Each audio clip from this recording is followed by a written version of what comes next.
Tina, this is too much. What's wrong, sis? What did I do? Oh, you know what you did. I already told you I'm not attending your wedding, right? And you keep sending me the invitation over and over again. What the hell do you think you're doing? I won't accept your absence. Then what's the point of sending me an invitation? Can you stop being so selfish? I went away for the weekend and came back just now. The mailbox was full with your invitations and it was a big mess. You are doing this on purpose, aren't you? You should grow up. You are wasting money and time on me. Oh my God! What do you mean I'm doing it on purpose? I just want you to come to my wedding. And who cares about money? Since I'm marrying your ex, you know damn well how much money he has, right? Did you forget that he's the company owner? Look, maybe it's fine now that the company's on the right track. But it's a small company and I don't think he should waste any money. Anything could happen since his business is not stable. Oh God, that's why he dumped you. Look at you, nagging on everything. Whatever. I mean, are you hearing yourself? Why do I have to go to my ex's wedding? Normally, you would not invite an ex to the wedding. What is wrong with you? But we're sisters. You should come. Yes, we are sisters. Yet you stole my ex. You haven't moved on? Oh well, you are ugly, boring, and unattractive. I'm sorry I stole him from you. I guess he was your last chance to marry. No wonder why you're still holding a grudge. What do you mean by that? I don't think appearance is all that matters. You can't have that kind of mindset, Tina. See, here you are again. Who do you think you are? You still love him, don't you? That's why it's so hard for you to attend our wedding. No way. I lost all my love for him as soon as I found out he had betrayed me. Well, it was hard for a few months. But thanks to the support of many people, I moved on and I'm happy now. You don't have to lie and pretend that you don't care. I know you still love him. Say whatever you want. Are we done here? I just got home and haven't eaten yet. I have to hurry up and start cooking. Why do you need to hurry to cook for yourself? It's so obvious that you are lying again. Why do you keep assuming things? You should know that this world doesn't go around you. And I'm not going to your wedding. Don't harass me as your stress reliever. Stress? Ian is the man of my dreams and he buys me everything I want. I don't feel any stress at all. I'll keep sending you invitations until you reply with your attendance. Whatever. Yes, I will do whatever I want. Tina, please stop sending me invitations. We talked about this, right? I said I'd keep sending you invitations until you responded with your attendance. You are the one who said I should do whatever I want. And now you're going to complain about it? I mean, haven't you heard from Ian? I'm attending your wedding. What? Since when did you get in touch with Ian? Don't tell me you're having an affair with him. Just kidding, ha ha ha. Even if you still have feelings for Ian, there's no way he would date you again, ha ha ha. I was a fool for worrying even for a moment. Are you done talking to yourself? Don't worry, I don't have any feelings for Ian. And I don't want to keep in touch with him. Then why are you attending the wedding now and Ian knows about it? No matter how many times I invited you to my wedding, you were so stubborn that you would not attend. Did you forget that I'm not on good terms with Mom and Dad? When you stole Ian from me, instead of being angry at you, they were angry at me. They blamed me that it's my fault for being ugly. They were always on your side. That's why I decided to keep my relationship with my parents and you to the bare minimum. Or rather, in my mind, I consider I don't have parents or a sister. So I wasn't planning to attend the wedding. Oh my God, you are so bitter. And now you telling me you want to attend the wedding? That's so obvious that you still have feelings for Ian. You know what? I feel sorry for you. It's not like that. I got married. What? My husband was invited by Ian to attend the wedding. So I'm attending with him. Oh my God, who would believe such an obvious lie? This is ridiculous. Who would marry an ugly woman like you? Okay, if you don't want to believe me, that's fine. Sis, you are embarrassing yourself for lying. Anyway, I'm glad to know that you are attending. I will show you what true love is. I can't wait to see you at my wedding with your imaginary husband. I can't wait to introduce my real husband to you. Thanks for coming to my wedding today, my ugly sister. I'm just changing to a new dress now and I wanted to say something to you. Seriously? Why do you have to be so sarcastic? You have so much time on your wedding to message me like this. I just wanted to apologize to you, you know. I'm sorry I stole your ex, the only person that dated you. Since he dumped you, you are destined to live alone forever. It just crossed my mind, so I'm sorry and please don't be mad at me. Are you apologizing? Also, I think you've got it all wrong. I'm already married and have a child. What? You're telling a blatant lie again. I'm not lying. I've been with my husband and kids today. Didn't you see me? What? No way. Well, I guess you were too busy to look at my table, but it's right in front of you. I mean, I think you know my husband too. Friends? Do you mean a VIP table? Wait a minute. Don't tell me you married Mr. David? Now you realize? I was looking at you the whole time. I was curious if you were crying or something. But I did notice you kept talking to Mr. David and his kids. I thought you were desperately trying to flirt with him. You married him? No way. Well, that's why I'm sitting at that table. My kid is not used to being with strangers, so I have to calm her down all the time. What the hell? Ian dumped you 2 years ago, right? And now you're telling me you're married to the president and you even have a child with him? I told you, after I was dumped by Ian, many people supported me. Of course, my friends were there for me. But the person who was there for me the most during that time was my husband. You never told me you got married. Yeah, I wasn't going to tell you. Why not? We're family. Did you forget what I said to you before? I don't consider you as my family anymore. Even my parents. I would never forgive what you did and my parents who were never on my side. Even today, I didn't talk to them. They seem to not care about me too. Oh my God, how could you, an ugly woman, marry a company president? He's way too out of the league. His company is bigger than Ian's. I bet he makes more than him too. This is unbelievable.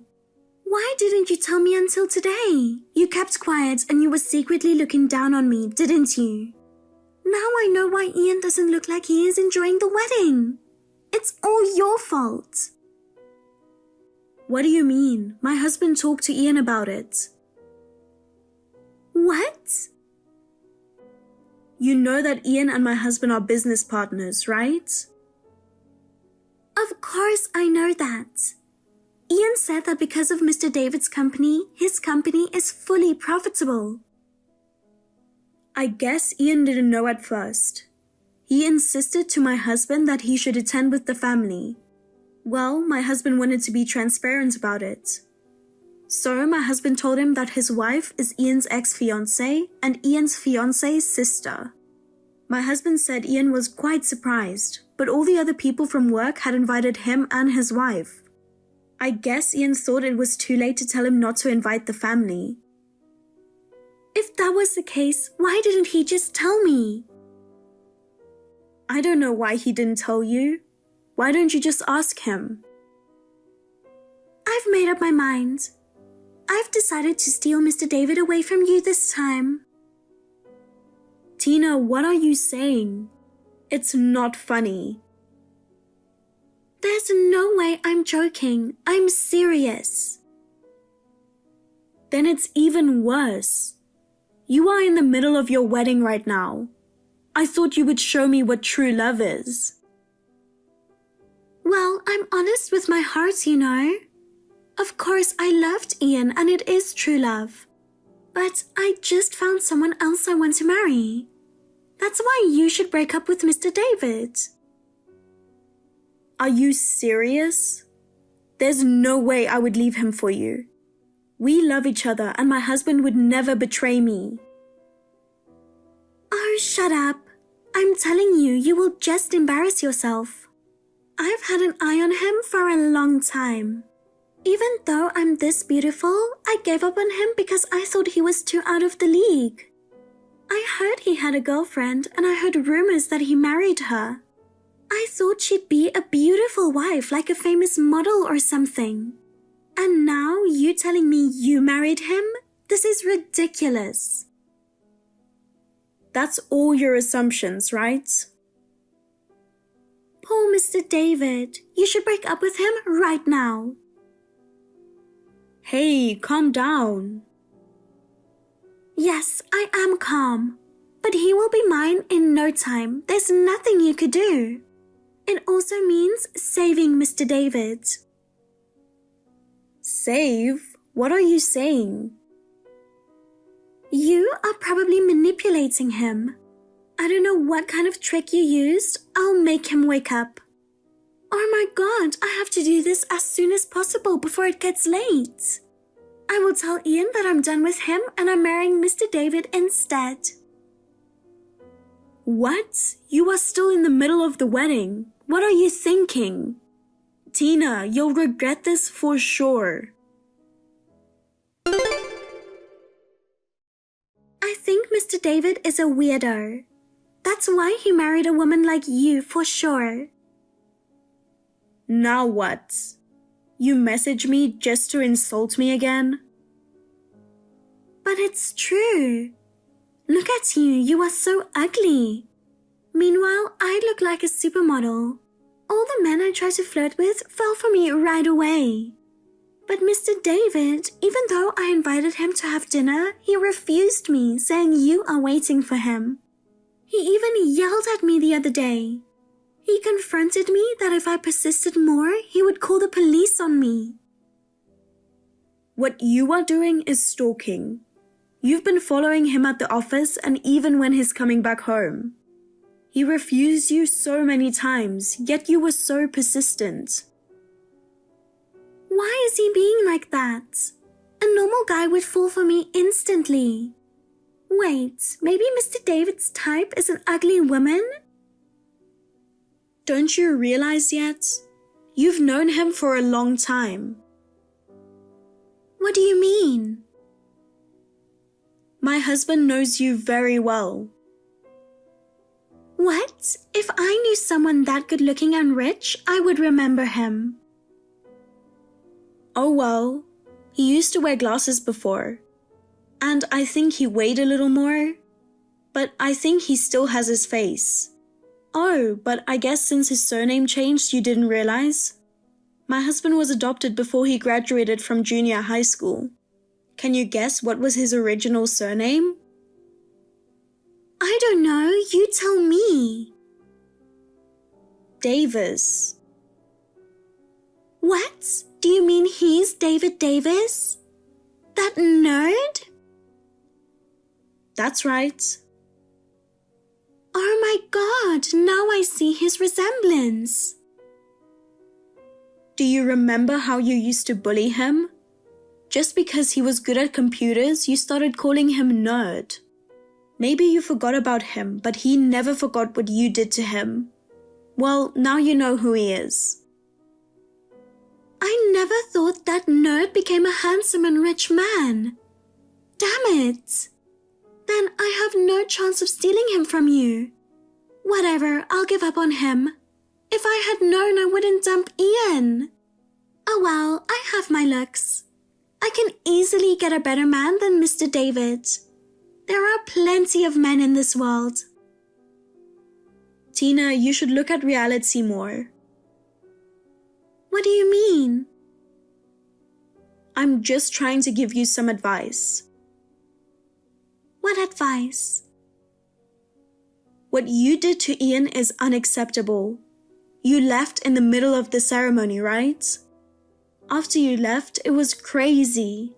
The whole place was buzzing. Of course, people at the wedding started asking questions. Ian had no choice but to explain everything. Now, everybody knows Ian cheated on me and chose my sister over me. His business partners and employees were shocked and disgusted by him. Some people even said they were quitting the company. This is all your fault. Since you ruined the wedding, he will probably demand you. What the hell is that? I have nothing to do with it. Oh, come on. You know what? You are so annoying. There's no law that I can't break up on the wedding date. I will do whatever I want because this is my life. You are right. Ian hired a lawyer and took legal action against me. All the wedding expenses, honeymoon cancellation. He demanded for me to pay everything. I don't have that kind of money. What am I supposed to do? I told you, right? Now you learn a harsh lesson. Well, it's not my responsibility to help you. Why don't you ask your parents to help you? They told me I'm on my own now. I guess they only cared about me because they thought I would marry into wealth. Now that I've dumped Ian, my parents don't care about me anymore. Oh well. You are on your own then. I have nothing to do with you. Please don't contact me anymore. Hey sis, don't say that. Please help me. Why do you think I would help you? You stole my ex and you even tried to steal my husband. You are the worst. Burn in hell. Goodbye. Tina tried to run away to pay the demand from Ian. But since Tina and Ian had a prenup, she had no choice but to pay for everything. To pay the fees, she started working at a nightclub. Despite not being a good dancer, her confidence and beauty made her popular. She managed to pay everything and found a new boyfriend. Believing things were improving, but then something unfortunate happened. During a performance, she fell from the stage and broke her nose. She was devastated when she saw her broken nose. She shut herself in the house and refused to eat. However, her boyfriend remained supportive and stayed by her side. Tina, who once only cared about looks, realized that he loved her for her personality, not just her appearance. She has now changed her perspective and started a new life. She visited me the other day to apologize for everything she did to me. I could see her regret and sincerity in her eyes, and I forgave her. Despite the challenges we faced, I'm glad to see her personal growth. I wish her all the best. Hey, honey, do you have time now? Yeah, sure. Have you finished work already? Well, actually, my boss suddenly asked me to go on a business trip just now. Business trip? Sorry, I couldn't refuse it, even though it's a critical time. Someone in my department quit without a notice. I tried negotiating with him to see if there was anyone else who could go, but it's a busy time for the company, and everyone's stretched thin, you know? I have no choice but to go. Oh, bummer. But hey, work's work. You can't help it. So, when are you leaving? Well, tomorrow. What? I know. I'll have to catch the first Amtrak in the morning. Baby's due date's in a week, you know. It's my first time. It feels daunting without you around. Yeah, I know. I don't feel right if you're alone during labor. Is it possible for your mom to come and stay with you? Well, ideally, I'd want to ask her, but she's taking care of my grandpa, so it might be difficult. Considering that I gave up on staying with her before childbirth, you know? In that case, I'll explain the situation to my mom and ask her to be prepared just in case something happens. Fortunately, she's just a 5-minute drive away. She adores you, so I'm sure she'll agree to help. Oh, that'll be great. Thanks, hon. And I'll try to wrap up the trip early somehow. But don't push yourself too hard, okay? It wouldn't be good if you fell ill or something. Yeah, I know. Love you. Hi, Molly. It's been a while. Oh, wow, Vanessa, long time indeed. It's been like 3 years since last time, right? Geez, has it been that long? Your kids must have grown a lot. Yep, my oldest is already an 8th grader, so I'm actually reaching out today because I have a favor to ask about the kids. Okay. You're on maternity leave and staying at home, right? Yeah, that's true. And Hayden's away right now, yeah? He's on a business trip. What about it? Oh, what luck. Excuse me? If that annoying brother of mine isn't around, there's no need to hold back, you know. I'm going to drop off my kids there now, so look after them. Wait, are you serious? Are you back at your parents' place? I had a fight with my husband and got kicked out of the house, so I came back for the time being. Since you're living nearby, it would be a waste not to take advantage of that and have you babysit them while I go out. No way. My due date's in a week and I could go into labor any time. So what? If contractions start, just call a cab and head to the hospital. What about your kids during that time? You have like 7 of them. It's fine. The older ones can take care of the younger ones. That's so irresponsible. So I'm heading your way now. No, wait.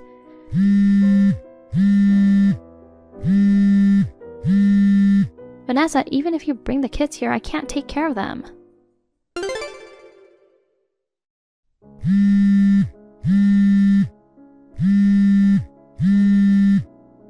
Vanessa, how could you just leave your 7 kids behind without notifying me? What the heck are you thinking?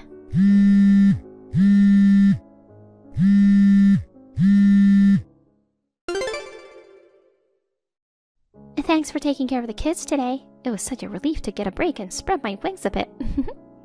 You're unbelievable. Leaving the kids at my doorstep without even letting me know? Come on, if I let you know, you'd refuse, right? But if you see your nieces and nephews right in front of you, you can't just ignore them. So I decided to leave them quietly. What if I hadn't noticed for them for a while? Were you planning to make them wait outside for hours? Oh, come on.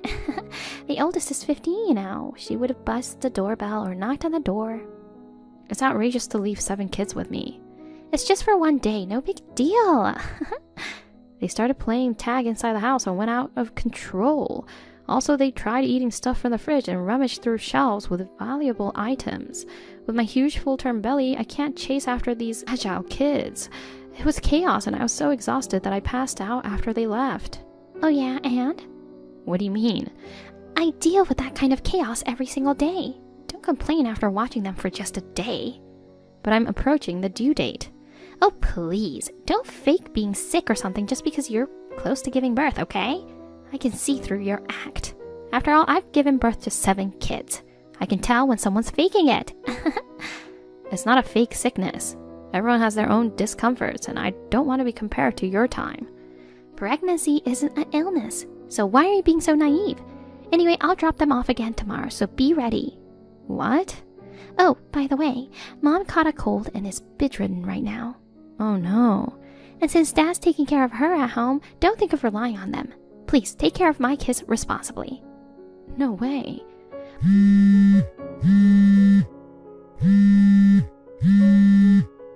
I absolutely can't tomorrow. Please, don't just leave them behind again. How are you doing, hon? Oh, maybe you're asleep? I wanted to message you earlier, but work dragged on. Sorry for getting in touch late. Honey, so glad to hear from you. Oh, good to see your reply. How's everything on your end? It seems I won't be able to head back for a while. If you're in a bind, contact Mom right away, okay? Honey, I need help. What's going on? Vanessa had a fight with her husband and got kicked out of the house. She's back home with your parents right now. Oh my god. She left her 7 kids at my doorstep and went off somewhere to hang out. What the? I mean, you guys weren't that close, were you? Why would she turn to you instead of Mom and Dad? According to her, it's lucky that her annoying brother is away on a business trip. Seriously, was she just waiting for me to be away? I couldn't leave the kids outside, so I had to let them in the house. I thought of asking your mom for help, but Vanessa said not to rely on her since she's sick and your dad's taking care of her. Really? I haven't heard anything about her being sick. So she plans to leave her kids with me again tomorrow. We have to stop that at all costs. I'll reach out to her and warn her not to bother you again. I'll try to get in touch with my parents just in case. When I called Mom yesterday, she sounded perfectly fine. I don't think she's so sick that she needs nursing. Thanks, honey. Let me know how it goes. Hi, Molly. I left the 7 kids at your doorstep again. Take care of them for me. Wait, Vanessa. You weren't supposed to do that today. I know you snitched on me to Hayden. Well, he called me last night and gave me an earful. He thinks I'm doing something horrible to his wife in the last month of pregnancy. It isn't an illness, but he's overly soft on you about it. You were warned not to bother me, right? So why did you bring the kids again today? I have plans with a friend, so what am I supposed to do? I told him I wouldn't trouble you anymore and apologized, just to shut him up. I gotta show a bit of subservience, or he won't shut up. But whether I actually obey is another story, you know. He's away on a business trip and can't keep an eye on me. So yeah, I'm heading out to have fun, take good care of my kids again. I seriously can't help you today. I told you faking an illness is useless yesterday. I need an ambulance right away. Huh? I felt a strange pressure in my stomach moments ago, and now something like water came out. What? Your water broke? I think so. I have to go to the hospital now. I can't take care of your kids. Come get them quickly. But I'm already on my way to meet my friend. I can't come back now.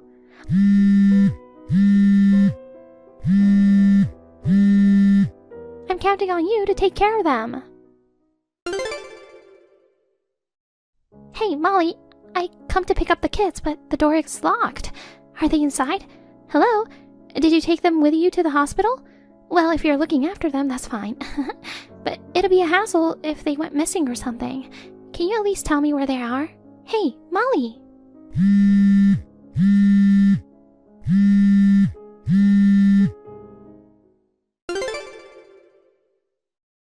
Vanessa? Oh, Molly, finally replied. What have you been up to? Where are my kids? It's not her, it's Hayden. Oh, Hayden. Why are you using her phone? She just gave birth and is sleeping in the hospital room. Oh. I'm gonna keep her phone for a few days in case you try to contact her. But... You showed up out of nowhere and wreaked havoc on my precious wife. Are you? Yeah, I'm by her side now. How? You were supposed to be away for another week. I cut the trip short and rushed back. Mom called me this morning. Molly called to tell her that her water had broken. She rushed over and drove her to the hospital.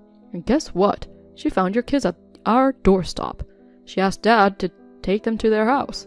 What the heck were you thinking? I mean, I just told you not to leave the kids with Molly yesterday. Don't get so worked up.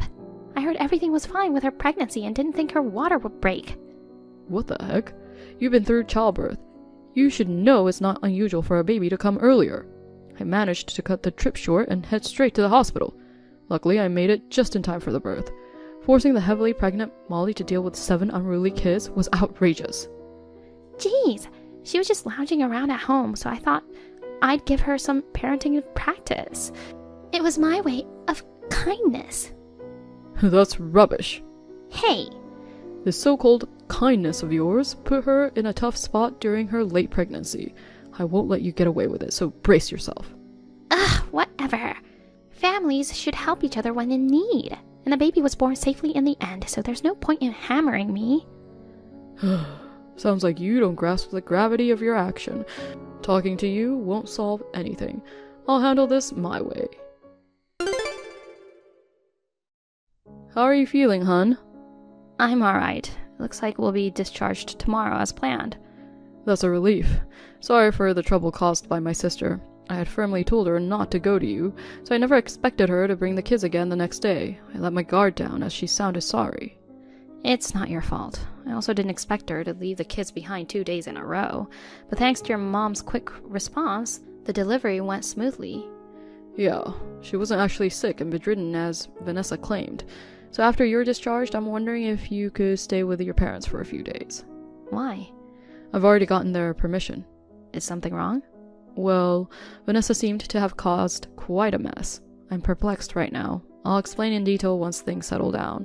There's a chance she might show up at our place in a panic, so I want you and the baby to be safe for a while. But my mom's busy with caregiving, so she might not be able to help me with the baby. Oh, that's fine. While you're there, your sister promises to come over and help you guys. You know she and her husband don't have kids yet, so she's okay with leaving home for a few days. Oh, that's sweet of her. By the way, how are Vanessa's kids doing now? They're being taken care of at my parents' place. Your parents are looking after them now? Don't worry about our side, hon. Prioritize resting and taking care of yourself. Thanks, love. So I'll wait for the update. Sorry for causing all this trouble.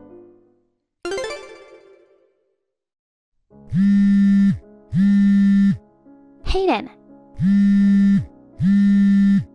Hey, Hayden! Yes, Vanessa? What's up? You sound flustered.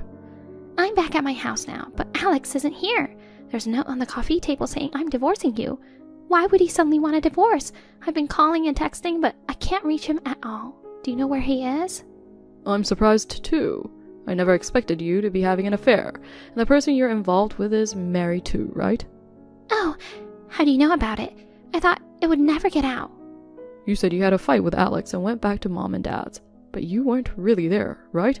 You left your kids with Molly to hang out with your boyfriend. Apparently, Alex has been suspicious of you for a while. When you said you'd take all the kids back to the parents' place, he consulted me. So I hired a private investigator to look into you. You went to that extent? Of course, Alex was on board. Mom and dad are strict, so leaving all 7 kids and hanging around would never fly. But you knew that Molly, being the kind soul she is, couldn't refuse you. You deliberately didn't leave the kids with their parents, but brought them to her. Despite the volatility of the situation, given my absence while she was about to give birth. If anything had happened to her or the baby during this time, how did you plan to take responsibility for that? Stop it! I've been raising my kids with all my heart until now. So what's wrong with blowing off steam once in a while? Cheating on your spouse with a married man isn't just blowing off steam, you know. But a divorce is overreacting. We have 7 kids together. Alex plans to ask for alimony from you. No freaking way! Why wouldn't he? You betrayed him big time. You think I'll be able to pay for that? I'm a homemaker. I don't work. Just so you know, neither dad nor mom, and definitely not me, have any intention of helping you. You'll have to figure this out on your own. Oh, come on. Fine, not a big deal. If he really wants a divorce, I'll give it to him. After all, my boyfriend's an elite working at a big company. He'll pay for it in the blink of an eye. Oh, I hear he's getting fired. What? Found out through a private investigator. Turns out he was sent to the current branch due to past troubles at the company. It's like he barely saved his job. Despite that, he was skipping work to hang out with you. I'm sure he can't get away from serious disciplinary action. OMG. And also, it seems he's in debt from gambling. He might not even have the money to pay his wife's alimony. No way. Hayden. Just to be clear again, neither I nor dad or mom have any intention of helping you. You're on your own. Darn it. Oh, I got it. If I can get child support, I can offset it against the alimony, right? You won't get child support. Why not? Don't tell me you plan on taking custody of the kids yourself. Of course, I'm their mother. So do you know where they are right now? Oh, that. No one told me, and I've been really worried. They're not with mom and dad. Where are they? They're with Alex. Oh no. Who permitted you to do that? Their custody should be discussed between me and Alex. Shut up. You don't seem to have any intentions of properly raising them. You left the kids with Molly, who was in her final week of pregnancy, just so you could spend time with your boyfriend. After she was taken to the hospital, you just left them with our parents, without visiting even once. But Talking to you is pointless. I've realized that once again this time. Wait a sec. I'm done. I'll cut ties with you. No way. Have a good life. After Vanessa got kicked out of her house permanently, she tried to move in with her parents. However, they didn't tolerate what she had done and denied her. Obviously, Alex has got custody of the kids. They're currently living with his parents while getting help from them. Vanessa was charged with alimony and child support. Being a homemaker without any savings, she ended up taking out a loan to make these payments. I heard she started a live-in job to repay the debt, but she doesn't have much money left after that. She used to enjoy splurging and having fun, but now she gets no room for self-indulgence. She pretty much has to lay low and be responsible. On the other hand, I'm in a complete frenzy with my first-time parenting. Thanks to Hayden, who's actively helping with housework and babysitting, I'm enjoying this new chapter of my life. Having 7 kids like Vanessa would be a bit too much for us. But we love kids, so we're thinking of trying for another one someday. Thank you for watching. Please rate the video and subscribe to our channel. See you in the next video. Hey, Isabella, why didn't you come to the lunch gathering today? Your sister-in-law invited you. I can't believe you turned me down. Oh, hello, Denise. I'm sorry I can't attend your lunch gathering. I have work during the day on weekdays, so I can't attend. I told you this before many times. Well, I told you to take time off work and join us. I've been telling you for a long time too, haven't I? I can't take time off so easily. Why not? What do you mean, why not? It's a job. I get paid and I have responsibilities. I can't just take a day off because I'm going to lunch with my sister-in-law. Don't you understand that's not a good reason to miss work? The job you're doing is probably some trivial work, right? Aren't you working at the bread factory? I'm sure it wouldn't make much difference if you weren't there. My lunch gatherings are worth 100 times more than going to such a low-class job. Anyone with a bit of intelligence would understand that attending the lunch gathering is a much better choice. Really? After all, wives of the presidents of very famous companies, or the daughters of very prestigious families are joining my lunch gathering. A loser like you who works for a bread factory should feel grateful just to breathe the same air with us. It's a noble gathering, you know. I see. Gathering such wealthy individuals for a lunch? It's something only I, the wife of a Kingston Grand Hotel executive, can pull off. As your sister-in-law, I'm doing you a favor by inviting a loser like you. Refusing that? What kind of attitude is that? I don't have any particular attitude. Oh, I see. Poor people like you must be jealous. Am I right? I'm not jealous. It's out of pity. You don't need to invite me anymore. If it's a weekday lunch gathering, I'll never be able to go in the future. Declining every time, and enduring sarcastic remarks afterward is quite a hassle. Wow! Who do you think you are? Or maybe, is that what it is? Oh, how silly of me. I'm so used to my lavish life because of my rich husband. I can't fathom the circumstances of a low-class factory worker. So, forgive me, okay? What are you trying to say? Just say it. Well then, I'll say it. You are so poor that you can't even pay for a lunch at hotel. You can't make ends meet without both spouses working, right? I'm so sorry. I see. What's so funny about it? In this day and age, it's not that uncommon, is it? Hey, don't get me wrong. I'm not saying that it's a bad thing. In poor households, with the recent high cost of living, it's challenging to make ends meet without both spouses working, right? But for you, my brother's wife, not having money for lunch is truly pathetic. My father is the president and my mother has never done household chores. My brother and I were raised by housekeepers and butlers, taking piano and ballet lessons from an early age and groomed to be distinguished individuals. And yet, he married a poor loser like you. He was supposed to take over our father's company, but he turned him down and went to work as an employee at a completely different company. It's insane. No other way to put it. If it's just me, it's fine. But can you please not insult my husband as well? I'm just telling you the truth. He should have married someone matching our family status, like my marriage. I don't know why he married a poor woman like you. Constantly calling poor, isn't that going too far? You seem to be making fun of our bread factory. But it's thanks to the people working there that even you can enjoy delicious bread. What?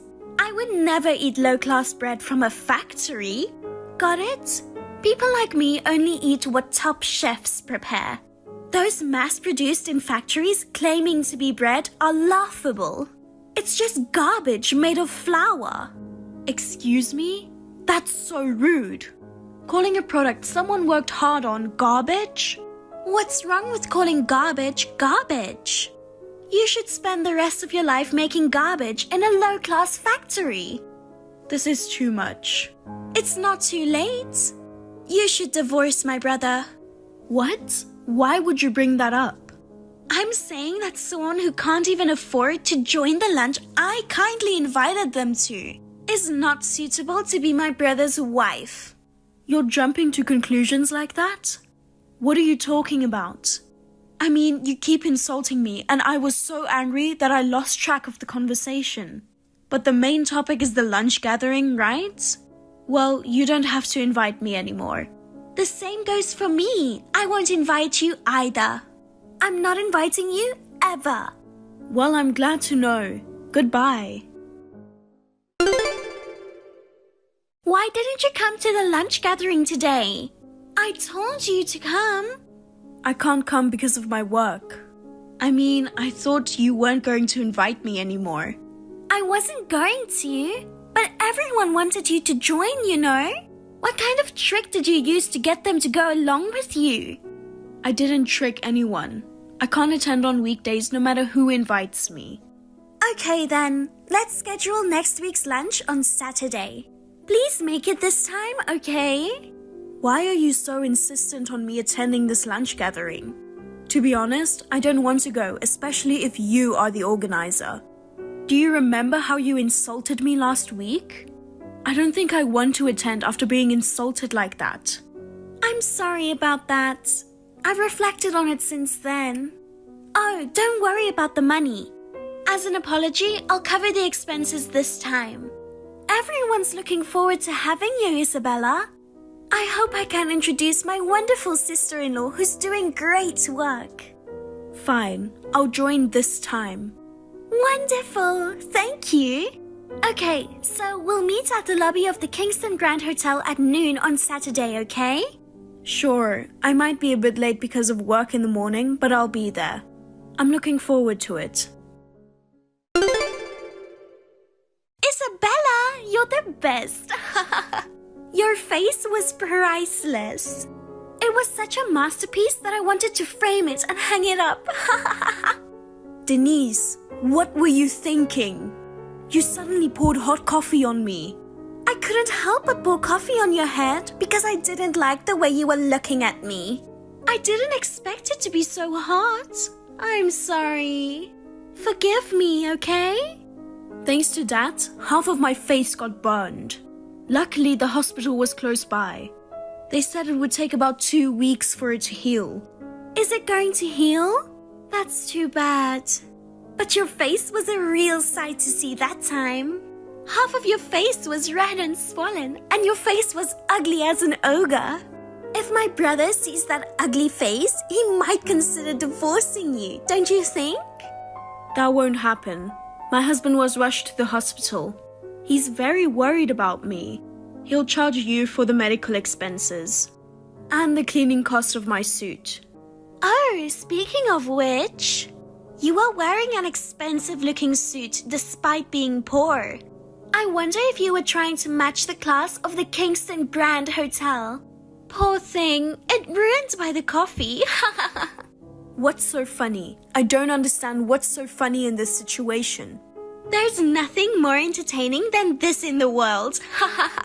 Sipping coffee while enjoying your ugly burn face? Along with the Kingston Grand Hotel's famous French toast? It was truly the best. It was the most exciting lunch I've ever had. I can't believe you. So the apology for the previous insults was also a lie, wasn't it? Was it your intention to invite me over and pour coffee on me? In front of various major company presidents' wives? That's right. It was so easy to trick you. What a foolish woman. I need to properly discipline the low-class bread factory worker who dared to think she could join such a noble gathering. I wish I could have shared this joy with all my wealthy friends. But everyone suddenly left, saying they had something to do. That's my only regret. Something to do? Yeah, it's not usually like that. But wealthy people are busy. They have things to do that you can't even imagine. They came to visit me at the hospital until a little while ago. What? They apologized for your outrageous actions to me. They apologized on your behalf. What do you mean? They apologized for not seeing through your true nature and inviting me to lunch themselves. They all apologized politely, but it's not their fault at all. Why would the president's wives apologize to a loser like you? You're threatening everyone, aren't you? Excuse me? Or did you try to act as a poor victim to trick everyone into being on your side? Well, I know poor losers like you are good at that kind of tactic. In the world of wealthy people, there's no place for sly individuals trying to deceive others. That's why people like them get easily fooled. You still don't get it? About what? If you're up for it, fine. I'll pay for your treatment or whatever. After all, my husband is an executive at Kingston Grand Hotel. We have more than enough money. It's a shame to give it to a poor guy like you. But considering it as payment for witnessing the entertaining scene of a loser getting her face burned, it's quite cheap. Can you afford it? Of course, I can afford it. Well then, I'll charge you without hesitation. Also, I'll be discontinuing our partnership. Huh? Hey, Isabella! What's wrong? What's wrong? Everything is wrong. What did you say to the president of Kingston Grand Hotel? My husband says he's going to be fired because of me. He's very angry and says he's divorcing me. Oh, so he's getting fired after all? Well, considering the circumstances, I guess it's only natural. What do you mean?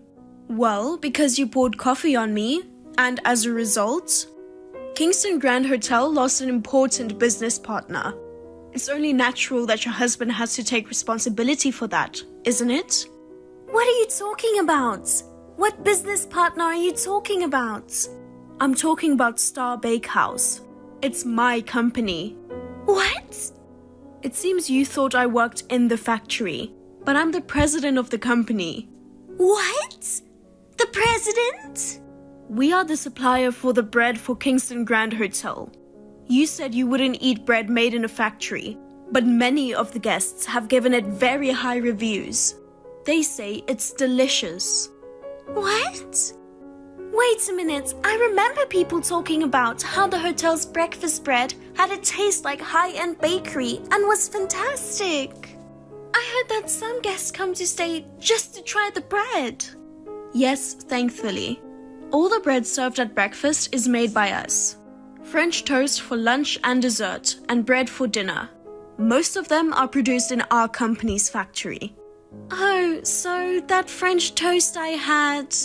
You enjoyed coffee and French toast while watching my burns, right?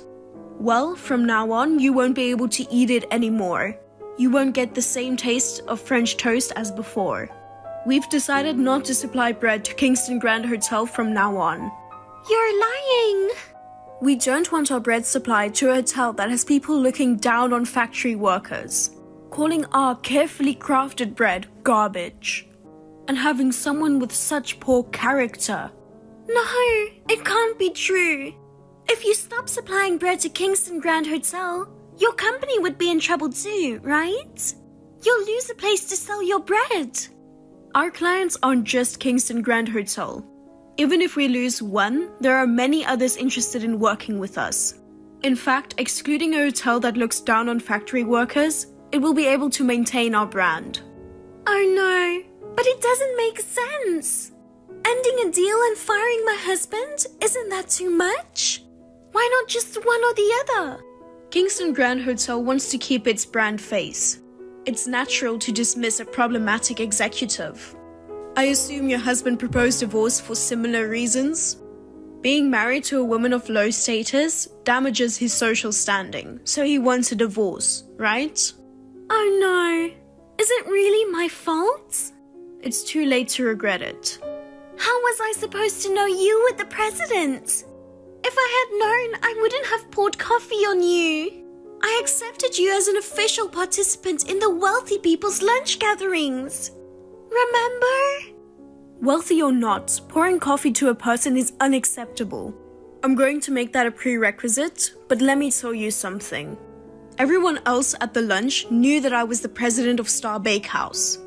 The reason why they wanted to invite me was also because they knew my status and wanted to get to know me better. Come to think of it, I thought everyone was strangely eager to invite you. I thought it was a little strange that the president's wives would be so eager to get close to a low-class factory worker. How can you convince yourself that you are such a valuable person? In a way, that's a talent. So, everyone going to the hospital when you were burned was also because of that, huh? Are you saying that they all abandoned me and took your side?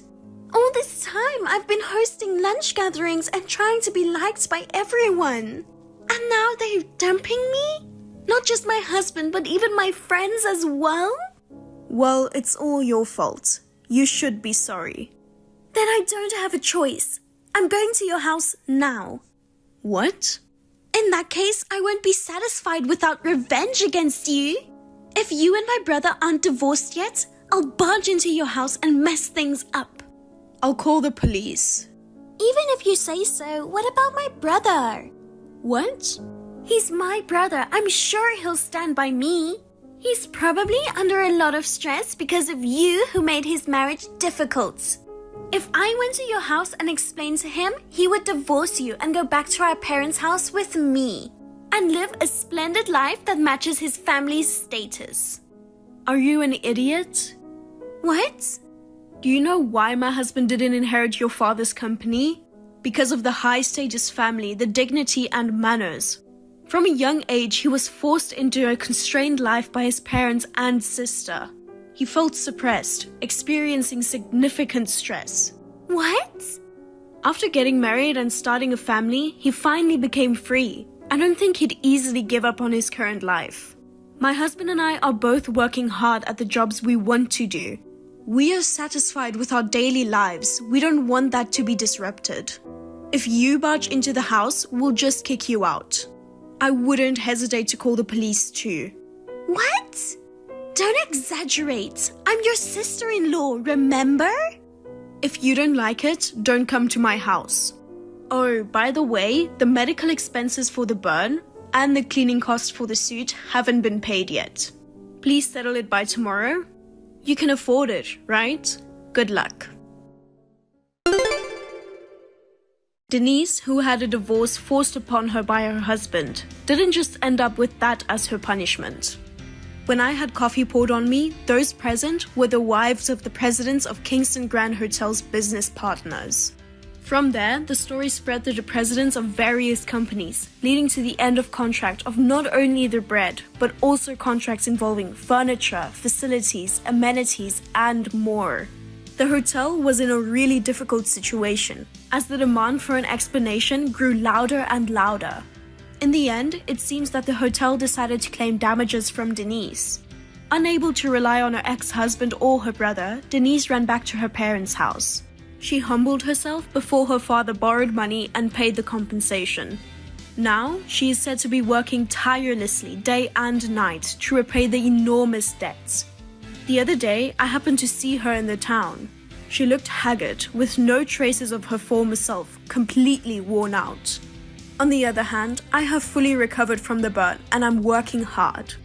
I am enjoying my life with my husband, and I have become friends with the wife of the president of the company who I met through the incident. And we have lunch gatherings from time to time.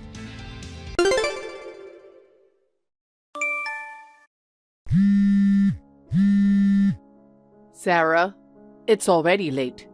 Where are you and why haven't you prepared dinner? Sarah. Hi, Diane. I'm picking up Janet now. Picking up? Yes, because every Wednesday she has piano lessons. You know that, don't you, Diane? Oh, yes, that's right. Then what about my dinner? When are you coming home? I made dinner this morning. It's in the fridge. I just have to reheat it. It will be ready when I get home. How many times do I have to tell you? What? I've told you since you moved in with me. I told you to serve the food freshly prepared. Well, it's impossible to serve freshly made food when I have to run errands in the evening. Can't I just prepare it beforehand? I'm starving and I want to eat right now. You're an insane daughter-in-law as always. It's already past 7 at night. Aren't you ashamed of being a wife playing around at this hour? I told you earlier, I'm here to pick up my daughter. I'm not playing around. If you're hungry, go ahead and eat. Just heat it up in the microwave and it's good to go. Oh my. You want me to microwave it? You're trying to boss your mother-in-law around? Well, anyone can use the microwave, right? Are you saying you don't even want to do that? You really are a cocky daughter-in-law, aren't you? It's a daughter-in-law's job to cook and put food on the table. Yet you try to make me do it. When I was young, I never disobeyed my mother-in-law. I used to say yes to everything she told me to do and obeyed her. Well, what should I do? Do you want me to tell my daughter to quit piano?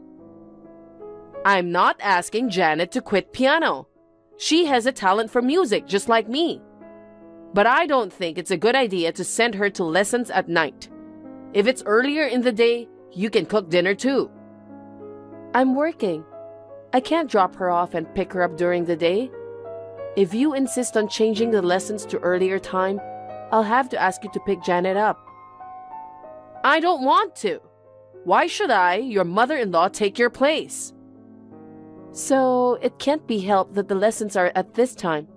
Please, put up with the pre-made food for just once a week. Then why don't you quit your job? Huh?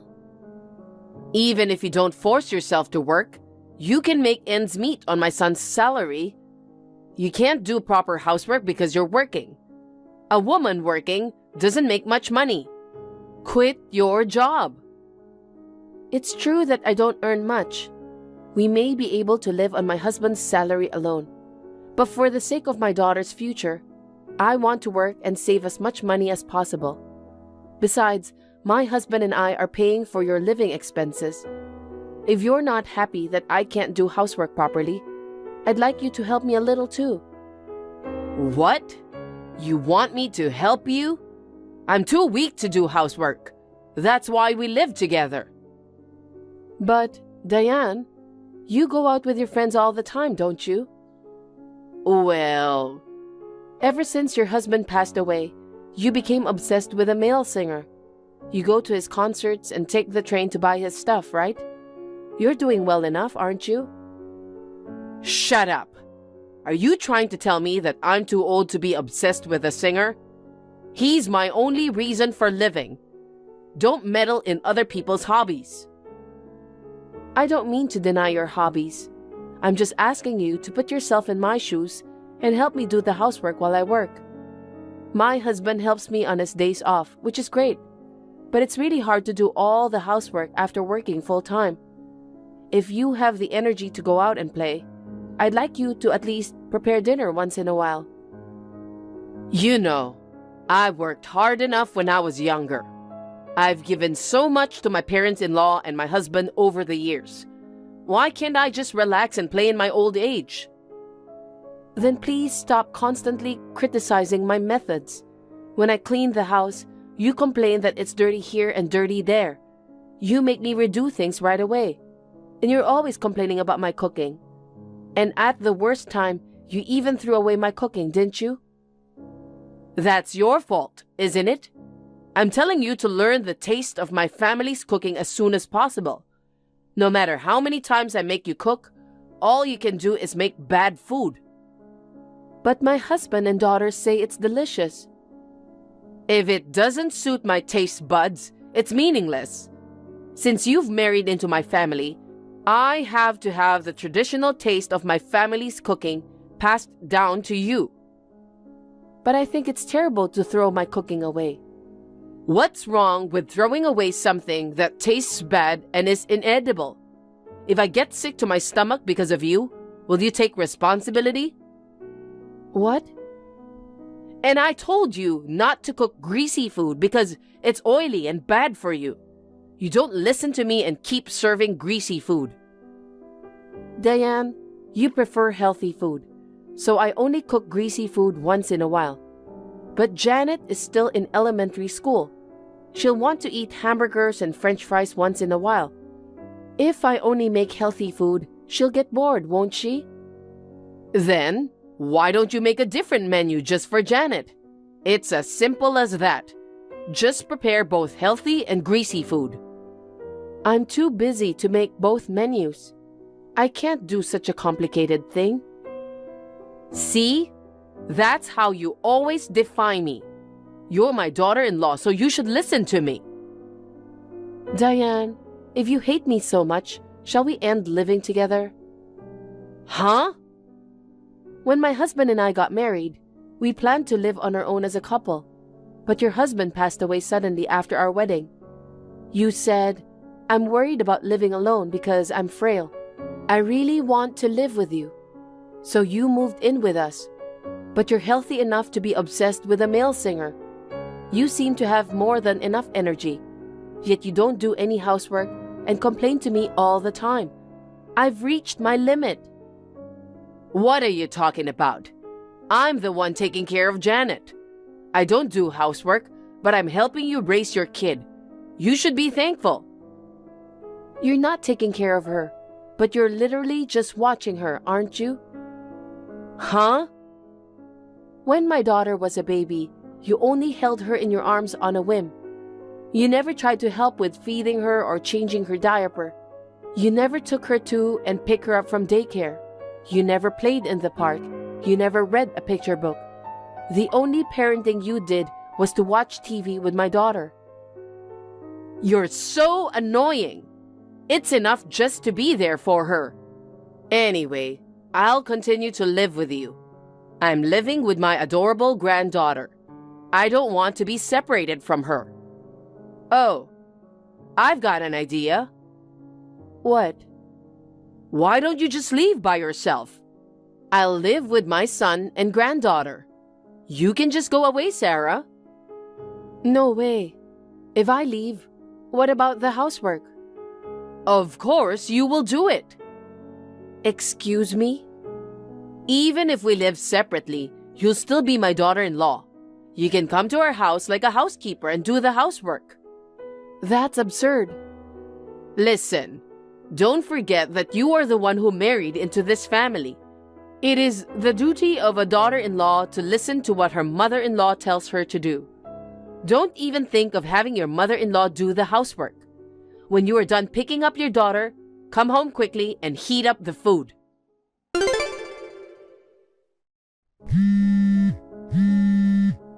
Hey, Sarah. I told you so many times, but you still don't get it?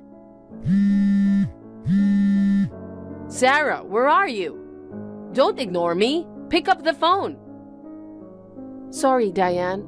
I'm in the middle of buying some groceries and didn't notice your call. You've been trying to reach me. What's going on? Don't play dumb with me. You've been harassing me like crazy. What? Harassing? I don't know what you're talking about. Huh? Are you still trying to get away with it? You're disgusting. I don't understand why you're upset. I have no idea. It's the food.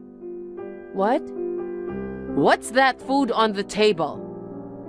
Oh, that's today's dinner. I warned you many times, but you keep cooking greasy food again. You have no remorse. I'm sorry, Diane. It's a special occasion. Huh? All I have there is greasy food, but I'll prepare something else for you when I get back. You can't fool me like that. You were going to harass me, weren't you? No, I wasn't. I'll make healthy food as well. Please leave the food on the table as it is. Oh, I'm so pissed off. You take every opportunity to put out dishes I don't like. I really hate you. I'm not harassing you. Just today, please spare me the trouble. I have to drive now, so if you'll excuse me. Sarah!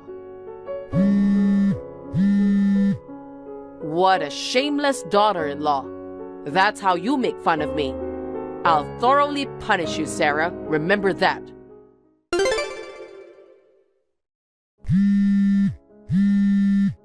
Diane, where are you now?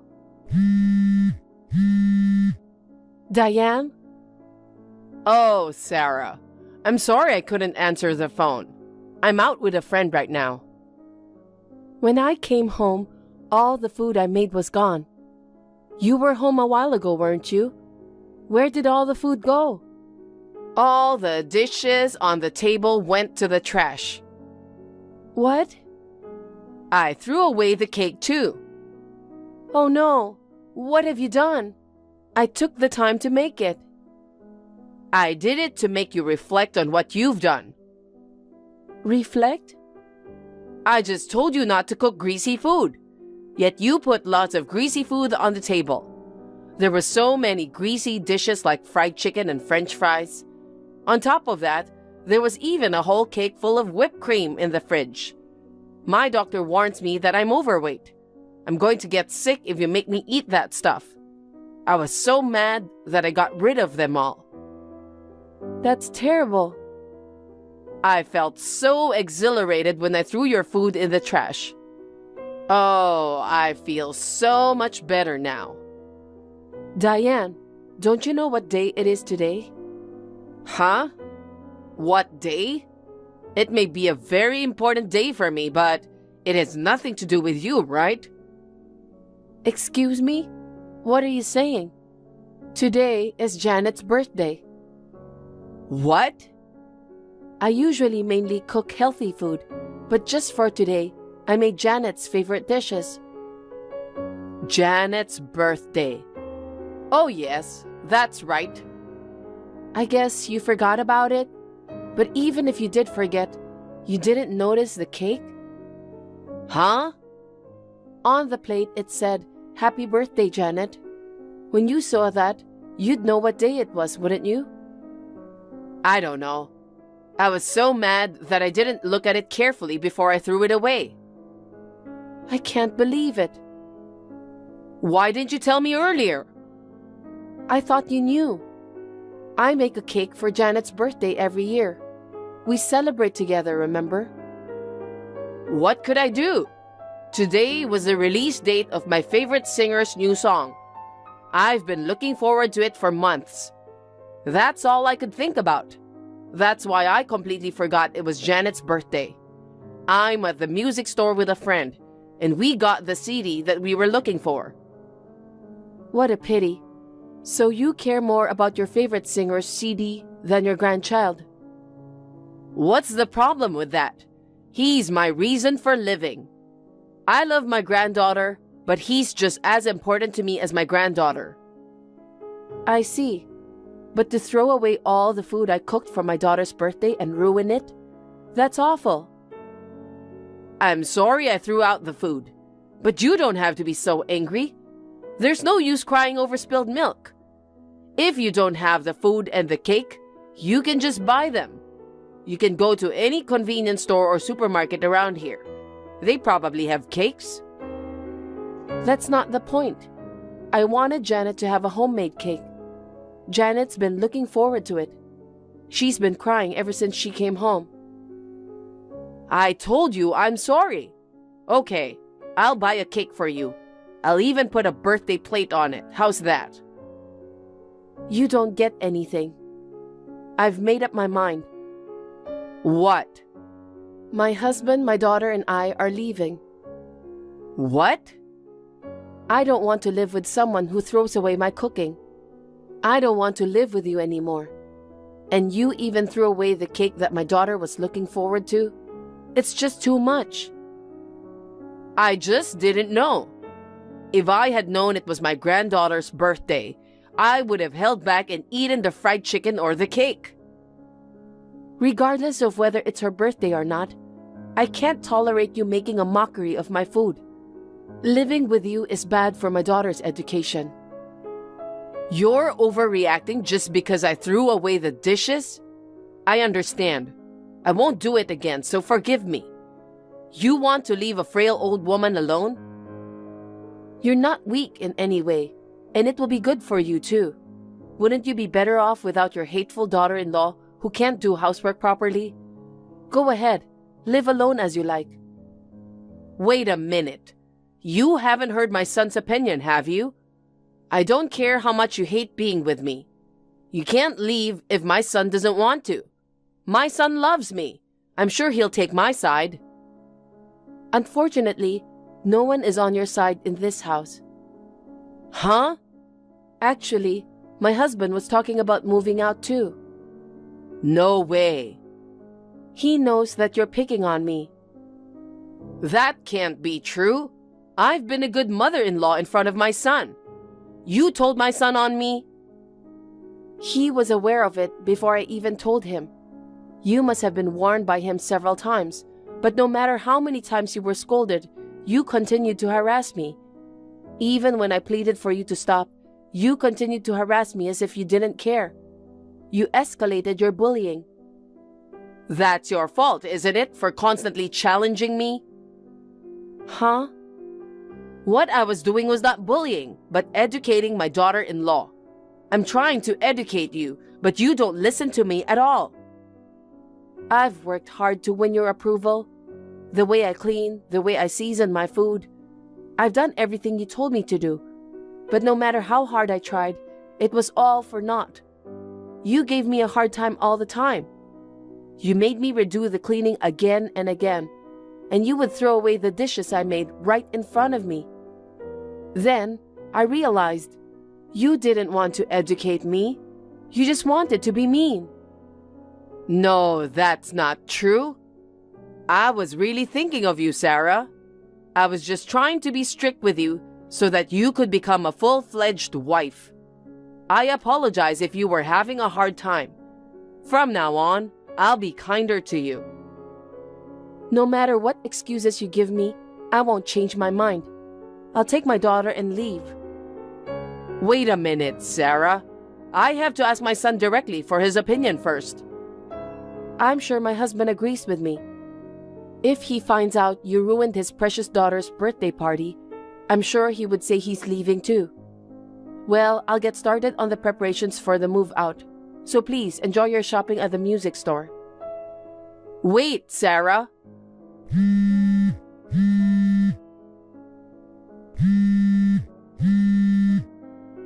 I apologize for everything I've done. Please, don't leave me alone. Shortly thereafter, I moved out with my husband and daughter. We moved into an apartment. Diane was left alone. She contacted me and my husband again and again, begging us to come back. Of course, we refused. My daughter also says that she absolutely does not want to live with her grandmother. So, we will never live with her again. Until now, Diane has been playing around and forcing me to do the housework alone. But now, she has to do the cleaning and laundry by herself.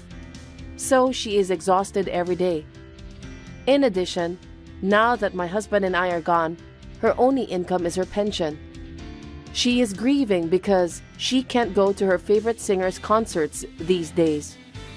On the other hand, I am free from the stress of my mother-in-law and live peacefully with my husband and daughter. My daughter, who is now bigger than when she was living with Diane, helps me with the housework. So I am able to devote more time to my work than ever before. I would like to continue to cherish my family and enjoy my life.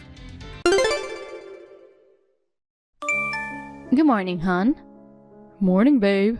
You're still in bed, aren't you? No way. I'm already up and running. Oh, my bad.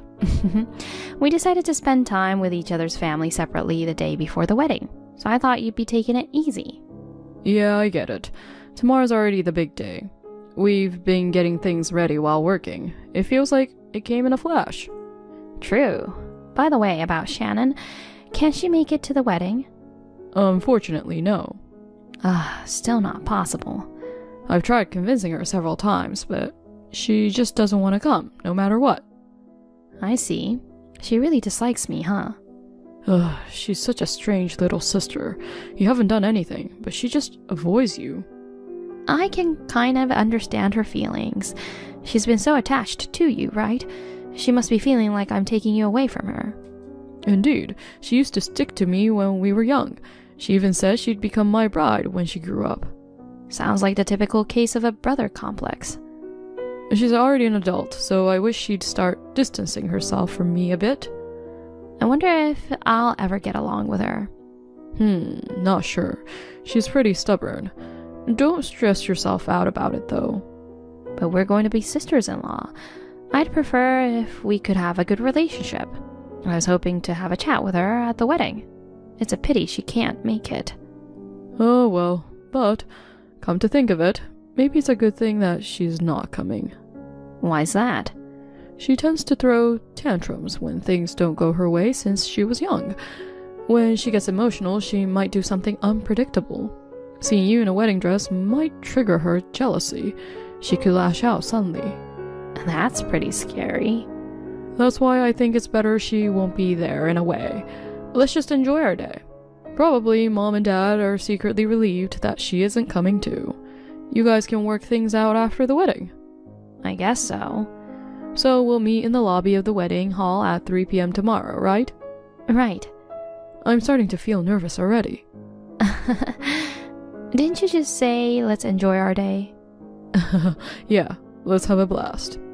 Sure. See you tomorrow. Hi, Macy. I told Walter that I'd skip the wedding, but guess what? Surprise! I came all the way.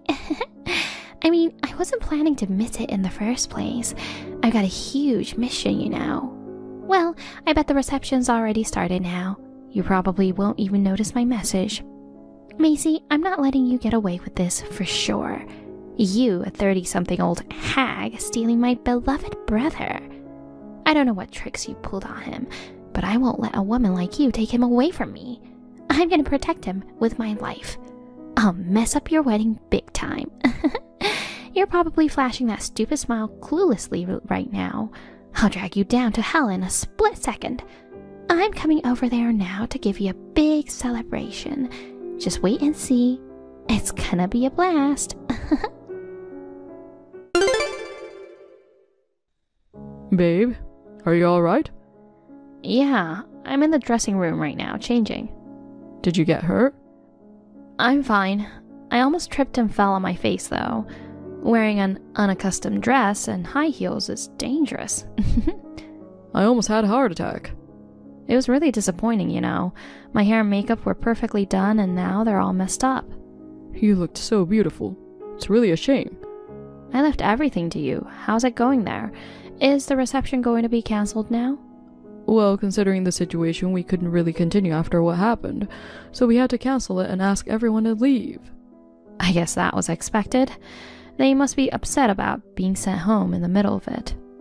No, actually, they were feeling very sorry for me. Everyone witnessed what happened. I see. It's a shame the reception was getting so lively and then it was interrupted. So, did you find Shannon? Well, she's nowhere to be seen. I searched everywhere inside. I guess she ran off somewhere. She's so disruptive. I saw her suddenly barge into the hall. And then she threw a wedding cake at you. What the heck was she thinking? Speaking of that, I checked my phone earlier and got a message from her. Oh, from her? Yeah. I thought she didn't have your number. I gave it to her when we first met. We never kept in touch though. I'm dumbfounded to see a bunch of messages she sent me during the reception. What did she say? It seems she had been planning a surprise for today for a while now. Surprise? But it wasn't a surprise. It was a destruction. She wrote something like, "Don't take my beloved brother, you old hag," and "I'm going to mess up your wedding." They were like threats. A notice of destruction.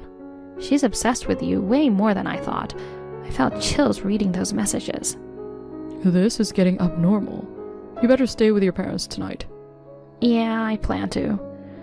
We don't know what else she might pull off. It's better to lay low at their place for a while. That sounds like a good idea. They're worried sick too. Once things settle here, I'll head to you. Show me the messages when I get there. Sure. Also, there's something about her I want to confirm with my office. With your office? I'm a bit curious about something.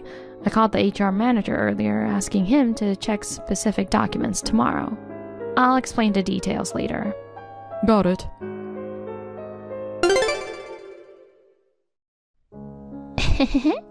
Operation success. You look like a ghost covered in cake. Your hair was completely white. Hilarious. I didn't want to get scolded by my parents, so I bailed right away. Too bad your wedding was canceled. If you learned your lesson, give up on my brother, okay?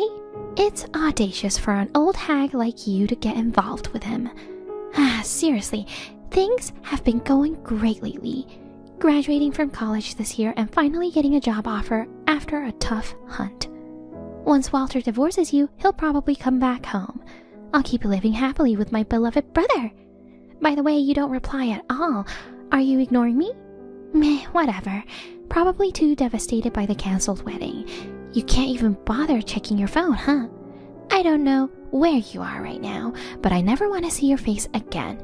Just get lost. Hon, I got another message from Shannon. Oh no.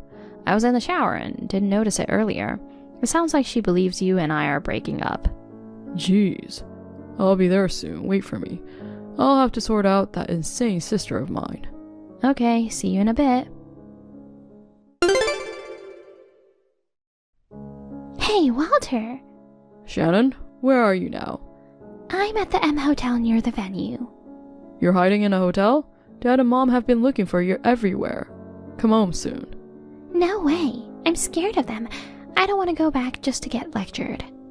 After throwing the wedding cake at the bride, it's no surprise they're mad at you. On top of it, the wedding was cancelled because of you. I won't let this slide. I did it for your sake, bro. My sake? You've been deceived by Macy, you know. I saved you from that witch. I'm not being deceived and never asked you to save me. For the record, I asked her to marry me. Oh yeah? What's good about that old and unattractive woman? She's not suitable for you at all. Are you mocking the woman I chose to spend my life with? I just spoke the truth. It would have been better if you had consulted me before popping the question. For what? If you had, I could have strategically stopped the wedding from happening from the start. You're determined to mess up my marriage, huh? That depends on the person, you know. I won't allow you to marry anyone I don't approve of. I won't ever accept it if you marry an old lady like Macy. Why do I need your permission anyway? Because ever since I was little, my dream was to become your wife. When I learned that siblings couldn't get married, I was devastated, you know. When you choose your wife, you need to consider my opinion. I don't care about your opinion. You'd complain no matter who it was. Hey, can you come pick me up? Why all of a sudden? It's not far from the venue to home. You can go back by yourself. But I'm scared to go back alone. Whatever. Dad and Mom are still mad at me, right? It'd make me feel better if you went back with me, so drive me home. I told you before, you did something deserving of reprimand. Plus, I'm at work, so I can't come. Stop hiding and just go home by yourself already. You're lame. By the way, you're leaving Macy, right? No, I'm not. What? But the wedding got cancelled. Aren't you coming back home? That's because of some insane person, but we're already married. I'm going to stay with her. No! You must divorce her. Never. You won't be happy with that woman, you know. You'll definitely regret it. Instead of worrying about me, you better start worrying about yourself. Why? What do you mean? I think Macy will contact you later. I have to go now. What? Why would she contact me? Walter! Never mind. I guess she's just gonna complain about the cake thing. It's her fault anyway. Even if she contacts me, I'm not gonna apologize. Hi, Shannon. You've been texting me a few times since yesterday. Sorry I haven't replied. What do you want? If it's about the wedding cake, I'm not going to apologize. It's your fault for entrapping my brother. Huh? If it weren't for you, he would have been mine. I'm letting you off easy with just ruining your wedding. Well, we can talk about that later. I'm contacting you for something important today. What is it? You're about to graduate from university, right? Yeah, so? You struggled to find a job and finally got an offer, correct? What about it? It's really a pity. Geez, cut to the chase. My job has nothing to do with you anyway. Turns out I have a lot to do with it. How so? You lost your job. What? I might need to reconsider my approach to the recruitment interview. Hiring someone like you is a big problem. Shut up! Why should I be told that by you? You don't even know the name of your future employer's CEO? Name of the CEO? I thought I had seen your name at work, so I asked HR for the list of new hires. What? I was right. Your name was on it. I was surprised that my sister-in-law was a new hire at my company, but it was completely unexpected that she'd throw a wedding cake at the wedding. Hold on. You're the CEO of S Corporation? That's right. But you're still in your 30s. The CEO at that young age? Aw, how sweet of you to call me young. You called me an old hag not so long ago. This is the first time I've heard about this. That's odd. I'm sure I introduced myself properly when we met for the first time with your parents. I guess you weren't listening. Who wants to listen to the thief who stole my beloved brother? That thief is also the CEO of the company you got hired at. You're just messing with me, right? If you doubt it, why don't you check the official website? My photo and name should be on the About Us page. No way. So, Shannon, I'll be revoking your job offer. I am so sorry. I sincerely apologize for throwing the wedding cake at you. Please, just don't take away my job offer. Oh, poor thing. But you think you can get away so easily with what you've done? How was I supposed to know? I had no idea you were the CEO. I went through a lot to land a job at S Corporation. If I knew you were the big boss, I wouldn't have done it. Even if I weren't, what you did is unacceptable as a person. Oh no. And you know, it's not just Walter and I who suffered because of you. Our families and the guests who were looking forward to our wedding too. And not to forget the staff who prepared for it. You trampled on the feelings of many and wasted precious time. So, I'm apologizing for it. Please don't revoke the job offer. It's unfortunate, but it's been decided after discussions with HR. You'll receive a notice via email soon.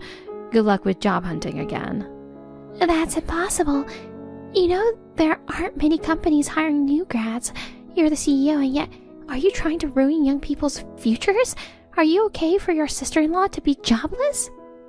That's not my concern. As the CEO, I can't hire you knowing you have a serious issue. This is ridiculous. Just when I thought my plan was a success. Wait, I'm not done. I'll be charging you compensation. Compensation? Why do I have to pay for that? Throwing a cake at someone can be considered as an assault or a battery after the threats you sent me. I could have filed a police report. But when I talked to your parents, they begged me not to charge you since you're still a student. In return, they promised to have you pay compensation. How am I supposed to pay? I'm just a student. We're well aware of that. They agreed to cover it for now. You owe them, so you better work hard and repay it quickly, okay? No way! I have a meeting to attend now. Speak later. Wait, Macy! Please don't leave me like this.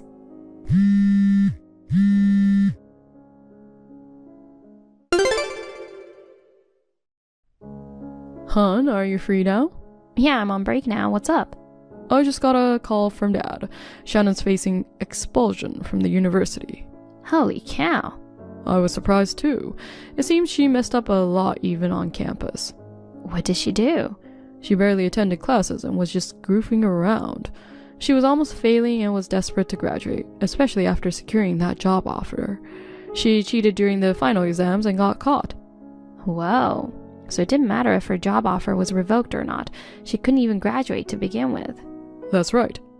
What's her plan now?